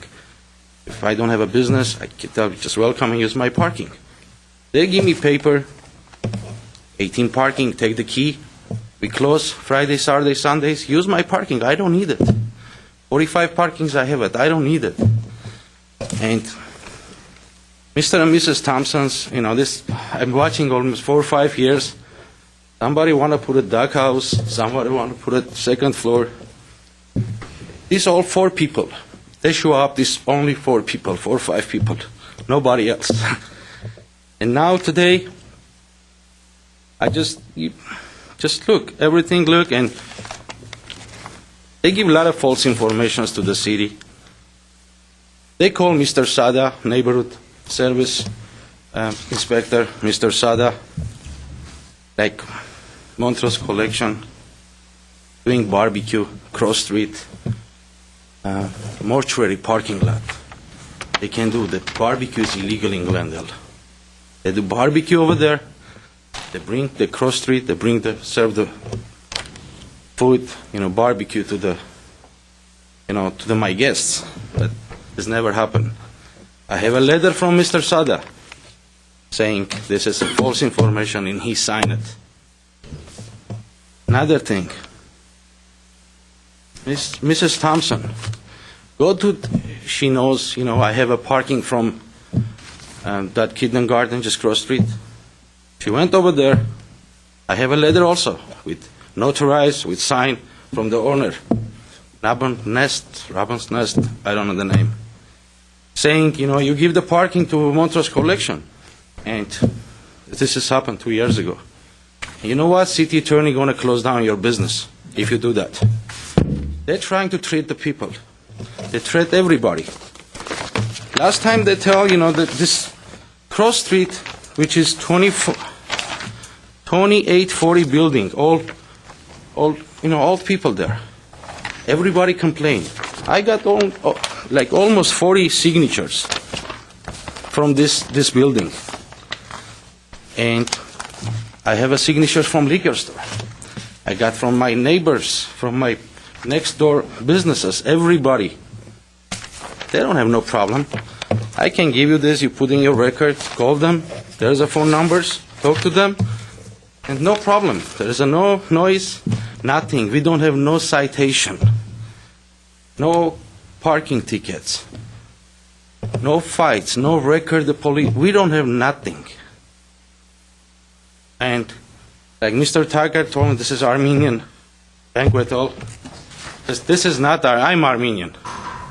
I know they don't like Armenian because she one time says, we don't like Armenians. They belongs to south side of Glendale. I have 4 people that can testify it.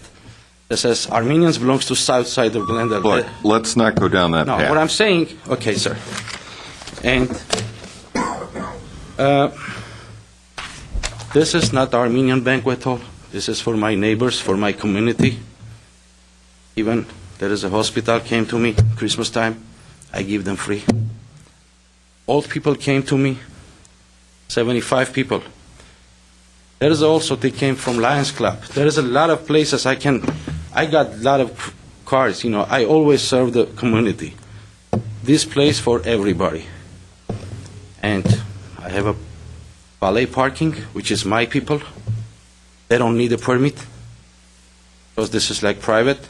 And I have my all private guards. I want to make sure everything, no problem, even cars. It's 2 years. There is no burglary in neighborhood cars, houses, nothing. This is it, thank you for your time, and this is it. Sir? Mr. Lee? And by the way, you'll still have your attorney being able to speak for some time. Thank you, sir. Just a question. When you say, you had opportunity to use 45 space parking lot and 18 space parking lot, which you own, that you mentioned that you did not use it because you don't need it. Now, if you were operating your facility as a banquet hall and you have, let's say, 120 people coming through there, your 26 space parking space is not going to be adequate. Then where does your valet people, your own people, take the cars to? And then second question is, I guess, it's more towards us city people here, is that if you use your own people, you do not require valet service permit? No. I cannot speak for Transportation Division here, but I think you need... I don't know. It's a traffic issue. I don't know the answer to that. Hold on to the answer. You're in the back. We'll have you come up during the city's part of the rebuttal. So be prepared to just address that in a minute. Okay. Finish your question? Yes. Thank you. If it's private, you can have your own. If you have the restaurant, you have to have. This is open for public. You have to have. You need a permit. Okay. And about the parking, yeah. The place next expansion, like 1,200 square foot, was a Korean school, touring school. She's out. She bought building next to me, next to the restaurant. Korean tutoring school, and I used that part. She came to me and says, Armin, I don't use this parking Friday, Saturday, Sundays. Anytime, daytimes, my kids, families come, can they park your parking? Because I have a big parking too. I say, anytime, use it. No problem. She says, you can use my parking. Sometimes I use like 4 or 5 spaces. Sometimes. One more thing I forgot, city give me 514 capacity, 460 sit-down, which I have, sir. You can come, or panels, right now after finish the meeting, we can go count my chairs. I have 236 chairs, no more than that. But I can show my all invoices. I have parties 100, 110, 180, 175. Not exist 180 people.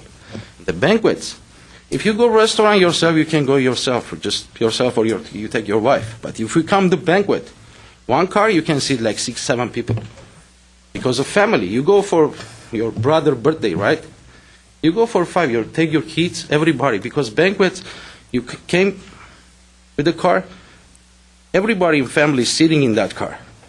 For the restaurant, you go restaurant, you just go 1 or 2 person, or you just call your friend, just he gonna come with his car. But for the banquet, for families, go to the gatherings, they go 4, 5, 6, 7, sometimes 8 people with the big vans. This is it. Well, it's simple calculation. If you say you can sit 6 people in a car, I don't know how many people have that. But if they do, and then everybody who brings that. No, let's say, but there's you still need about $7 40 charge. parking spaces, which you're not saying that you have. No, we charge, actually, valet parking charge $7 per car. A lot of people, they don't park in valet. They just come park on La Crescenta Street. They park on, I don't have a control for that. And I never, like she just mentioned, the liquor store complaint, Margaret Hammond, liquor store complaint. I got a letter from the liquor store owner. Signed up. No problem. There's a Gordon Market parking lot. If people go there, park, I don't have a control. Okay, as a means of interjection, you're talking about a lot of things you have in your hand, you're referencing them. I think at this point you do need to formally submit them. Sure. They will be kept as part of the record. No problem, sir. But if you're referring to them... Original ones, not copy. It's possible to get a copy from staff? You can get one back later. Scott Yeah, Howard. but we'll need to retain. Okay. So since you've been referring to it in your Sure. quote-unquote your testimony, I What do think you you guys should need? submit. Also, you want a copy? You guys have these copies, but if you want, I can give you these copies too. No, that we have. Oh, No, it's just this, for lack of a better phrase, new information that you're This discussing. is only, she just mentioned liquor store, like Gordon Market, whatever business is there. I bring those, and also I bring, because last 2 years ago, she says everybody in the 2840 building, all elderly people complain because of noise, this and that, and I bring those. But even, I go 450 feet away yesterday. Talked to the lady, Linda Hoffman. I talked to her, she lives on 2nd floor. She says, where you at? I says, 2833 Honolulu. She don't know there is a banquet hall. She lived there 16 years. I know her address. If you, I can bring a paper. She says, I say, I bother you. If anything, but can you give me paper? She says, I'm ready to give you a letter. Sir, I'm hearing what you're saying, and I don't want to cut you off, but in view of the time that you're allowed for rebuttal, I think you would be well served to let your attorney take over. No problem. Thank you. Thank you. I didn't take away any questions today. I only have a couple minutes. Couple things I wanted to say. Mr. Tykert doesn't own the ground on which the liquor store or the laundromat sits on, and we don't have a parking problem with them. One thing my client should have said but didn't is that the valet parking, because it's privately employed, there is direct employees, are told not to park on Hermosa Street. They park either at the parking lot, the school a couple doors down. They can park on the street. They can park across the street, literally directly across the street in the parking lot for the post office. They never park on Hermosa Street. There's never any reason for them to do that. Third thing is that, like I said, there's 266 seats or something like that in there. The city approved it for 514. We don't have any idea what they based that upon. We've never had 500 people in there, nor will we ever have 514 people. What is interesting is that there is no business neighbor who would be most affected to complain about anything about this business. There's a mortuary across the street. I told my client the street is dead, and he said, yeah, look at what's across the street. And in fact, there isn't any business. There's a store down there, there's a liquor store, and there's the mortuary, which doesn't have much business at night. There's a Senior Citizen Center doesn't have much business at night. Post office has no business at night. Parking isn't a problem along this section of the street whatsoever, which is why you never had any complaints. And the statement that you can hear noise, untrue. I went there. There's no noise you can hear at all. You've heard testimony from somebody, Diane, who said that there used to be outside seating and they didn't get complaints. Now there's no outside seating whatsoever. In fact, there's not even any outside windows. The place is real quiet. It's completely quiet from the back. So the complaints that there's actually a detriment to the neighborhood are simply false, and they're designed to get a political decision, which is to get a legitimate business who did everything they could to do things right shut down. I don't have anything else to add. We'll see if there's questions. Questions from the commission? I don't have any. All right, I guess I do, and that is when you know that from your mind it's a disgruntled minority in the community, but you also know that a flashpoint is parking, and we have testimony from the landowner that he's got all these extra spaces. I don't understand why you wouldn't go through the process of doing the paperwork and completing that. And even though it's your position you don't need to, why not render the argument moot by doing the paperwork and getting the I don't know if it's a codicil or what it would be for you to get this additional parking? We discussed that.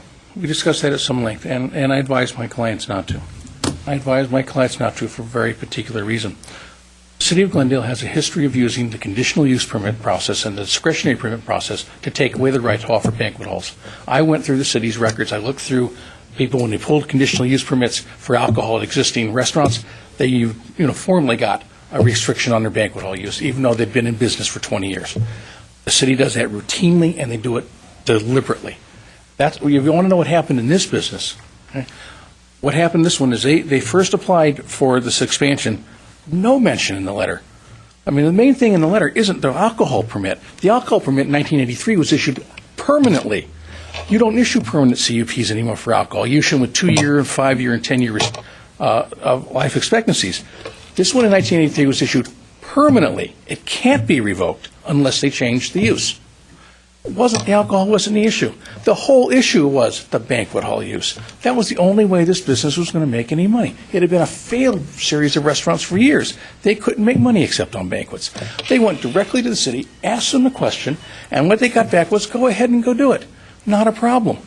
They signed off on their permit to expand a banquet hall. They apply for a parking reduction permit because that's what the city told them they needed to do. What they got back, and read Edith Fuentes' note on that, her conditions, she doesn't say they can't run banquets. She never tells them about the 30% rule. It's not in that letter granting the parking reduction permit either. What's in there is that it must be a full-service restaurant with incidental banquet hall use. We took her deposition in a civil case. Incidental banquet hall use to Edith Fuentes means less than half the days of the week. You can run a banquet 3 days a week, up to 3 days a week. Another time, as long as you're more or less open, they figure the banquet hall use is incidental.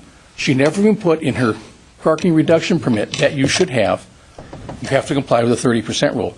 That suggestion is false. It wasn't believed at the criminal trial, and that's why the city lost. What happened here is my clients tried to apply and get what the city told them to get, and they got hammered for it. The suggestion that they should go back and apply for another discretionary permit where the first condition is going to be no banquet hall use. We know what it is. We'll take our chances in Superior Court.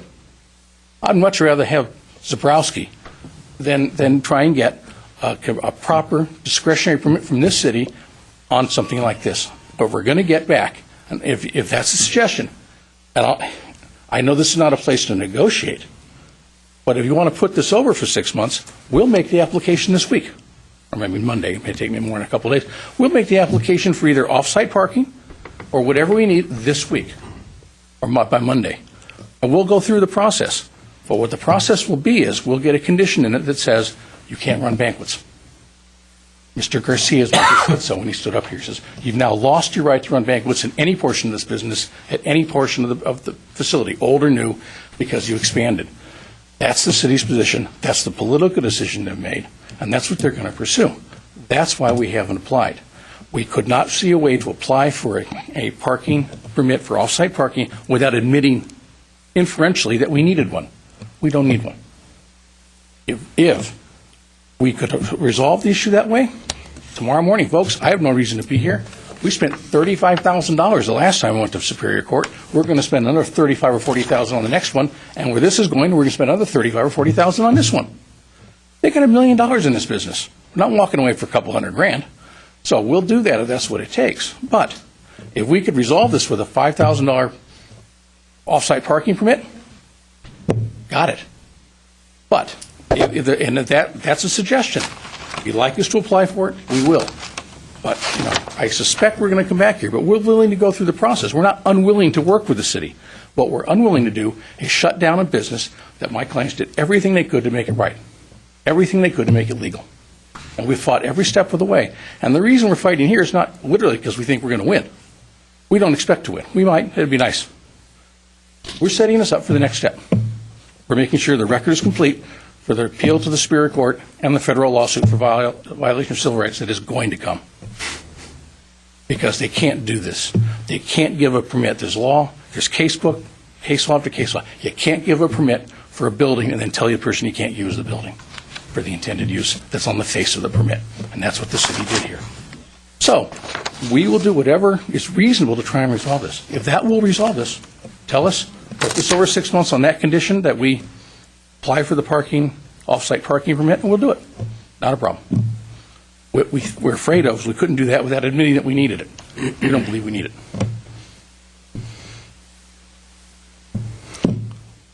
Any other questions for the speaker right now? All right, thank you very much, sir. City staff, I know we have, I'm sorry, Mr. Argani? You had a question regarding valet permits? Yes. I got the answer, thanks to Mr. Rene Sada from Neighborhood Services. The answer is that you do not need a valet permit if all of the valet operation is on private property and not on the public right-of-way. That's the answer to that question. I'm sorry, if all the operation included, you're leaving your lot, going to a lot down the street, as long as the terminus is private property? So they can still use a public street. Yes. If both ends of it are private, you don't need a permit. Yes, and if you're not using the public right-of-way to park in. Mm-hmm. Okay.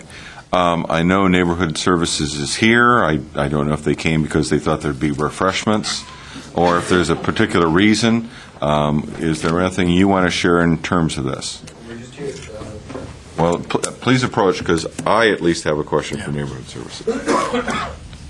Mr. Chair, members of the Planning Commission, we're here exclusively as a resource. If you have questions, the Inspector of Record is Rene Sada. He is the one who's been at the site and the one conducting the majority of the inspections. We would put him up here as a resource to answer any questions you might have specific to the inspections. I think we'll call on him, and then just before you leave, just put your name into the record.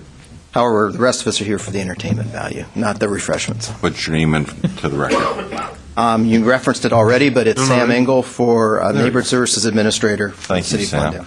And could we have the individual you referenced please approach? Rene Sada, Neighborhood Services Inspector. Thank you. Mr. Sheets, you had questions? There are a number of issues that came out during the testimony about city staff coming out there and visiting the property, and it's mentioned in some of the documents here. Basically, that the public, during the public hearing with the zoning administrator, revoked the parking reduction permit due to allegations made by the public, Glendale Police, and Neighborhood Services, that the use was operating exclusive as a banquet hall in non-compliance with conditions of the parking reduction permit. So that's what I would ask you. What input do you have relative to that issue? Well, it's correct. Our position is that they are conducting a banquet hall in violation of city code, which is not an allowed use in the C1 zone. And you determine that by? Observations, and also, I believe, by the admitting of the business owner himself. You personally, it was your area, you went out and observed this, or other people? Me and other field staff from Neighborhood Services. That's all I have. Okay. Mr. Lee. Have you cited the operator for any violation of a parking the client's car on the public right of way on the streets, or have you observed any of those instances? No, we have not cited them for using the public streets for valet parking. So our staff has not observed that. We might not have been present when that may have happened, but we have not observed that, so we have not cited that. Because some of the neighbors' complaint is that that's what is happening. But as far as your observation or your record, you have not cited them for any? We have not observed that, as far as I know. Thank you. Okay, by indications, we have a pretty vigilant and concerned neighborhood. What do you have on record in terms of complaints? Has there been trash, excessive noise between neighborhood services and the police, between neighborhood services and any other department? What do we have in terms of trash, noise, drunks wandering the neighborhood, anything that would comprise To my recollection, we've received complaints from the neighborhood regarding noise predominantly and parking issues. As far as trash, I believe early on when this case started, we did receive issues with some maintaining trash bins outside on the alley in the right-of-way, and some items in the alley considered trash or junk and debris. But I don't believe recently we have received those type of complaints. When was the last time you drove past the property in question? The last time we made an observation was on May 16th, and that was on a Saturday. It was after 3 p.m. by one of our other field staff members, and they saw that it was closed for a private party with no public access, and the notes where they spoke to a gentleman named Artak and Armin on that day. But he didn't observe unkempt property. No. And of course, that was not prior to a party. The time to do that would be come by Sunday and see what it looks like outside. True, but he did not note that in his latest report. And that was about a month ago. May 16th, yes. But you're getting complaints on parking, but nothing cited on parking? If we observe them using the streets for valet parking, then we could cite that. But if we don't observe it, we cannot cite them for it. Okay. And we don't have any knowledge of police or any other department complaints? As far as I know, I don't think police has cited anyone for any parking issues at Montrose Collection or on the surrounding streets, as far as I know. But I could be wrong. You have to ask the police department. Right, but to your knowledge, but we don't have anybody to say absolutely. Correct, yeah. Okay. Any other questions for neighborhood services? Yes, Well, Mr. not Lee. with the services, but with the... Oh, yeah. I think you can sit down for now, and we're basically in the city period of rebuttal, if I recall. Seems like a long time ago, but I think that's where we were going. Can I ask one question to the planning department? Go right ahead. So, because appellant made some suggestion as to the off-site parking, if that's what's required now, to meet the code, because the city's position is that they lost in non-conforming status because of the expansion. So in order for them to meet the parking requirements to run as a banquet hall, I'm figuring about 150 parking spaces, approximately. Well, let me, if I may, say one thing. Banquet halls are not a permitted use or conditionally permitted use in the C1 zone. Okay. Therefore, that's a non-starter. Okay. Thank you. Nothing's clean on this. All right. So comments, rebuttal, anything from staff on this? I would just, if I may, like to reiterate that the non-conforming status was lost. There was no parking for which a zoning use certificate was issued originally. Therefore, we maintain that the zoning administrator was correct in revoking the zoning use certificate, and we respectfully ask you to sustain that decision. All right. Thank you very much. Unless there's any other questions from the commission for any of the speakers, appellant, city? Seeing none, I'll close the public hearing and enter deliberations. Who'd like to share their observations first? Mr. Torgerson. Well, this has been a very interesting hearing. It's been a very interesting set of materials to read. Essentially, the zoning use certificate was revoked because the city council revoked their parking reduction permit. And this is not an appeal about the parking reduction permit. We are not being asked to adjudicate how many parking spaces they need or they have, or whether valet parking is going to work, or any of the other red herrings that Mr. Tabone put in his letter. It's simply a matter, in my estimation, that the zoning use certificate was revoked because the parking reduction permit was revoked by the city council. Now, the fact that that issue is in litigation should not be our concern at all. We should not be second-guessing the court, the Superior Court, where this is being litigated. At some time in the future, if the Superior Court rules against the city council and says, yeah, give them their parking reduction permit back, then we've got a different ballgame. But until that time, we have no parking reduction permit that's in effect, and as far as I'm concerned, and therefore I could not see overturning the zoning administrator's decision. We can spend all night long debating how many parking places they need. We can spend all night long debating on whether or not there are. I won't even give the allegations in Mr. Tabone's letter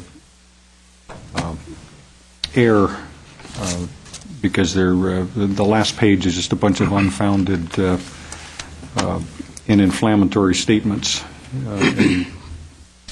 They never heard of trying to. Apparently, this attorney's never heard of trying to take care of political pressure and neighborhood concerns by talking to the neighborhood. And I just don't want to get into that particular debate, and I don't think it's worth our time debating the parking issues.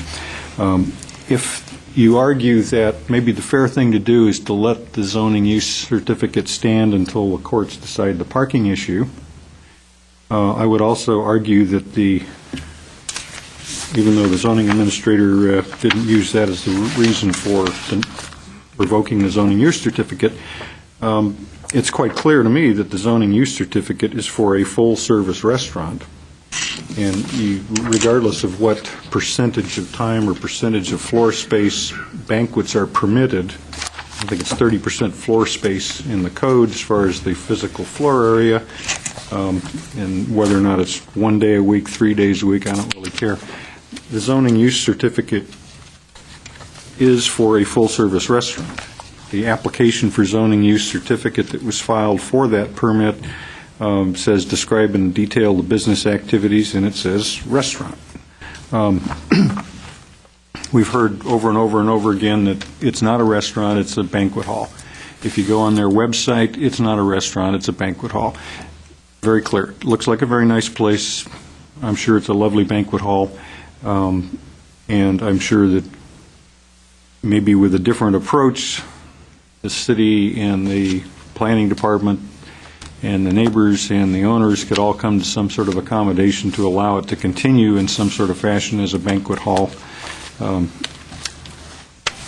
Maybe take a loss on the restaurant side and make up for it on the banquet hall side, I don't know. But in any case, it's my opinion that the zoning administrator made the correct decision in revoking the ZUC because the PRP was revoked by the city council, and until that gets resolved, her revocation should stand, in my opinion. And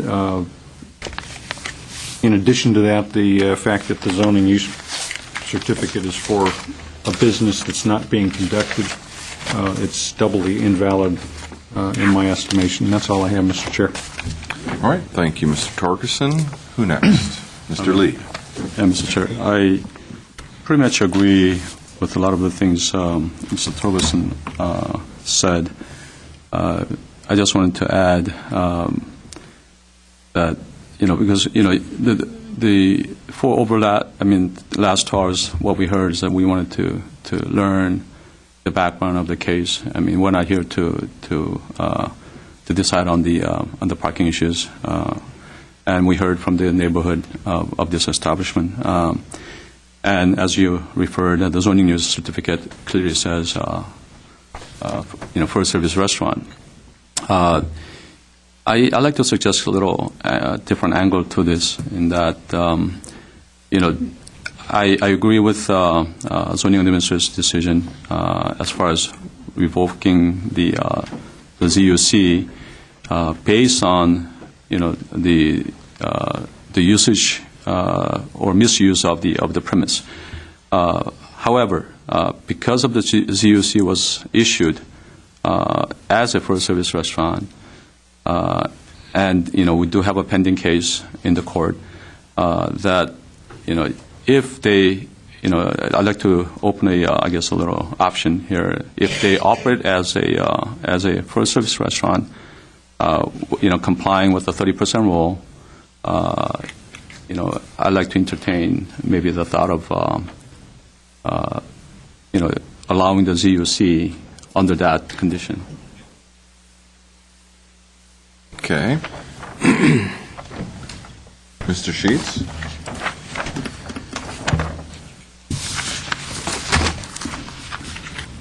Where to start?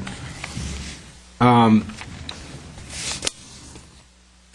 find that trying to make these decisions on the Planning Commission are very difficult from the standpoint that we always seem to talk about everything but the issue that we're here for, which is understandable. This is a very sensitive case. It's a very sensitive issue within our city, but I found that everybody that spoke today on both sides, if you want to state it that way, wanted to talk about everything about banquet halls and rights and such about the restaurant and the usage. But to me, it was pretty clear that why we were here was to discuss the issue around the ZUC and whether the decision should stand to revoke the permit. The way I see it, it was about that. There was a change of use based on the way things were issued, the way the permits were issued initially. The expansion caused the loss of the non-conforming status. The issues around aggregate parking for the whole property. There were some discussions about items written on documents stating that the usage was one thing or another, but the code doesn't change because notes are put on documents stating a thought. It wasn't a legal document, so that didn't stand for me. To me, it's not about adequate parking available, but it's more about the required parking based on the use. And to me, the required parking based on the use is stated pretty clearly. And it's really not about current violations of where we park and where we don't park, although that is an issue to me around this.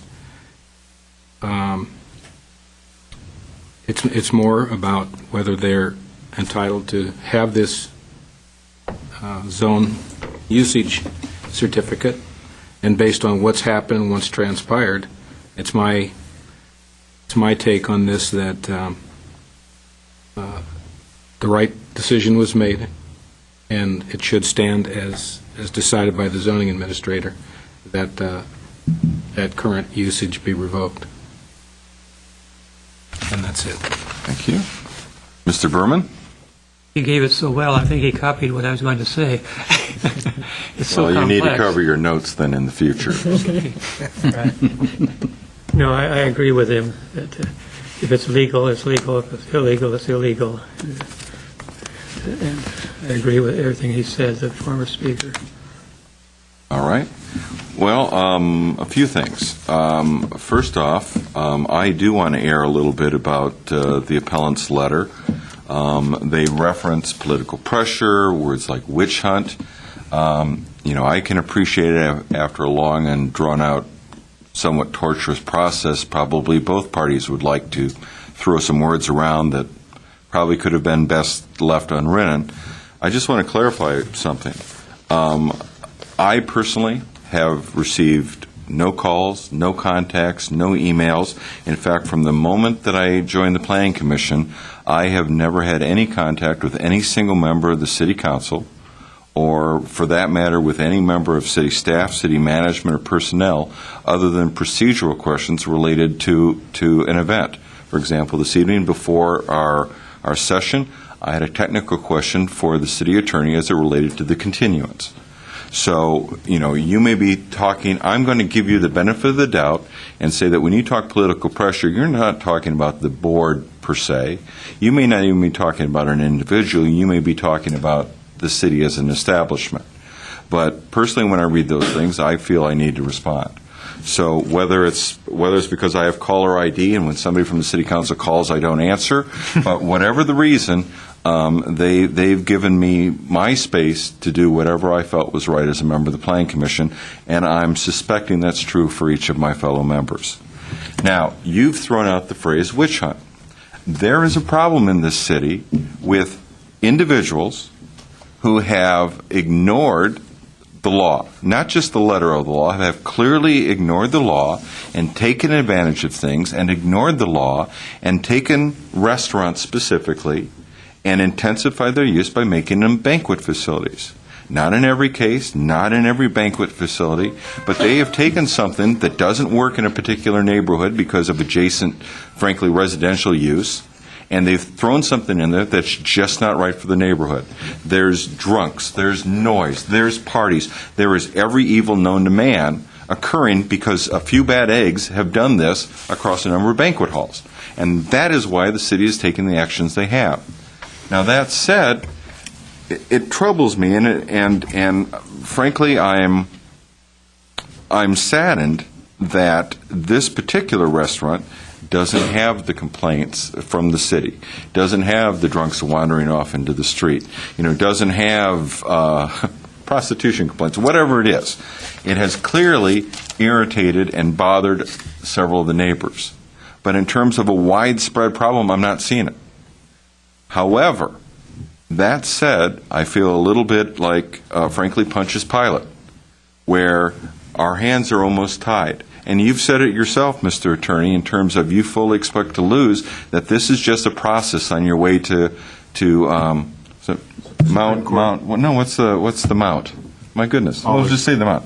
Where prior to the crucifixion, the long path, the stations of the cross, and this is one of your stations of the cross. You've said it yourself, and I think clearly from the procedures in place, what the city has, the observations of my fellow commissioners, it's clear that we should be voting to sustain the zoning administrator's decision to revoke.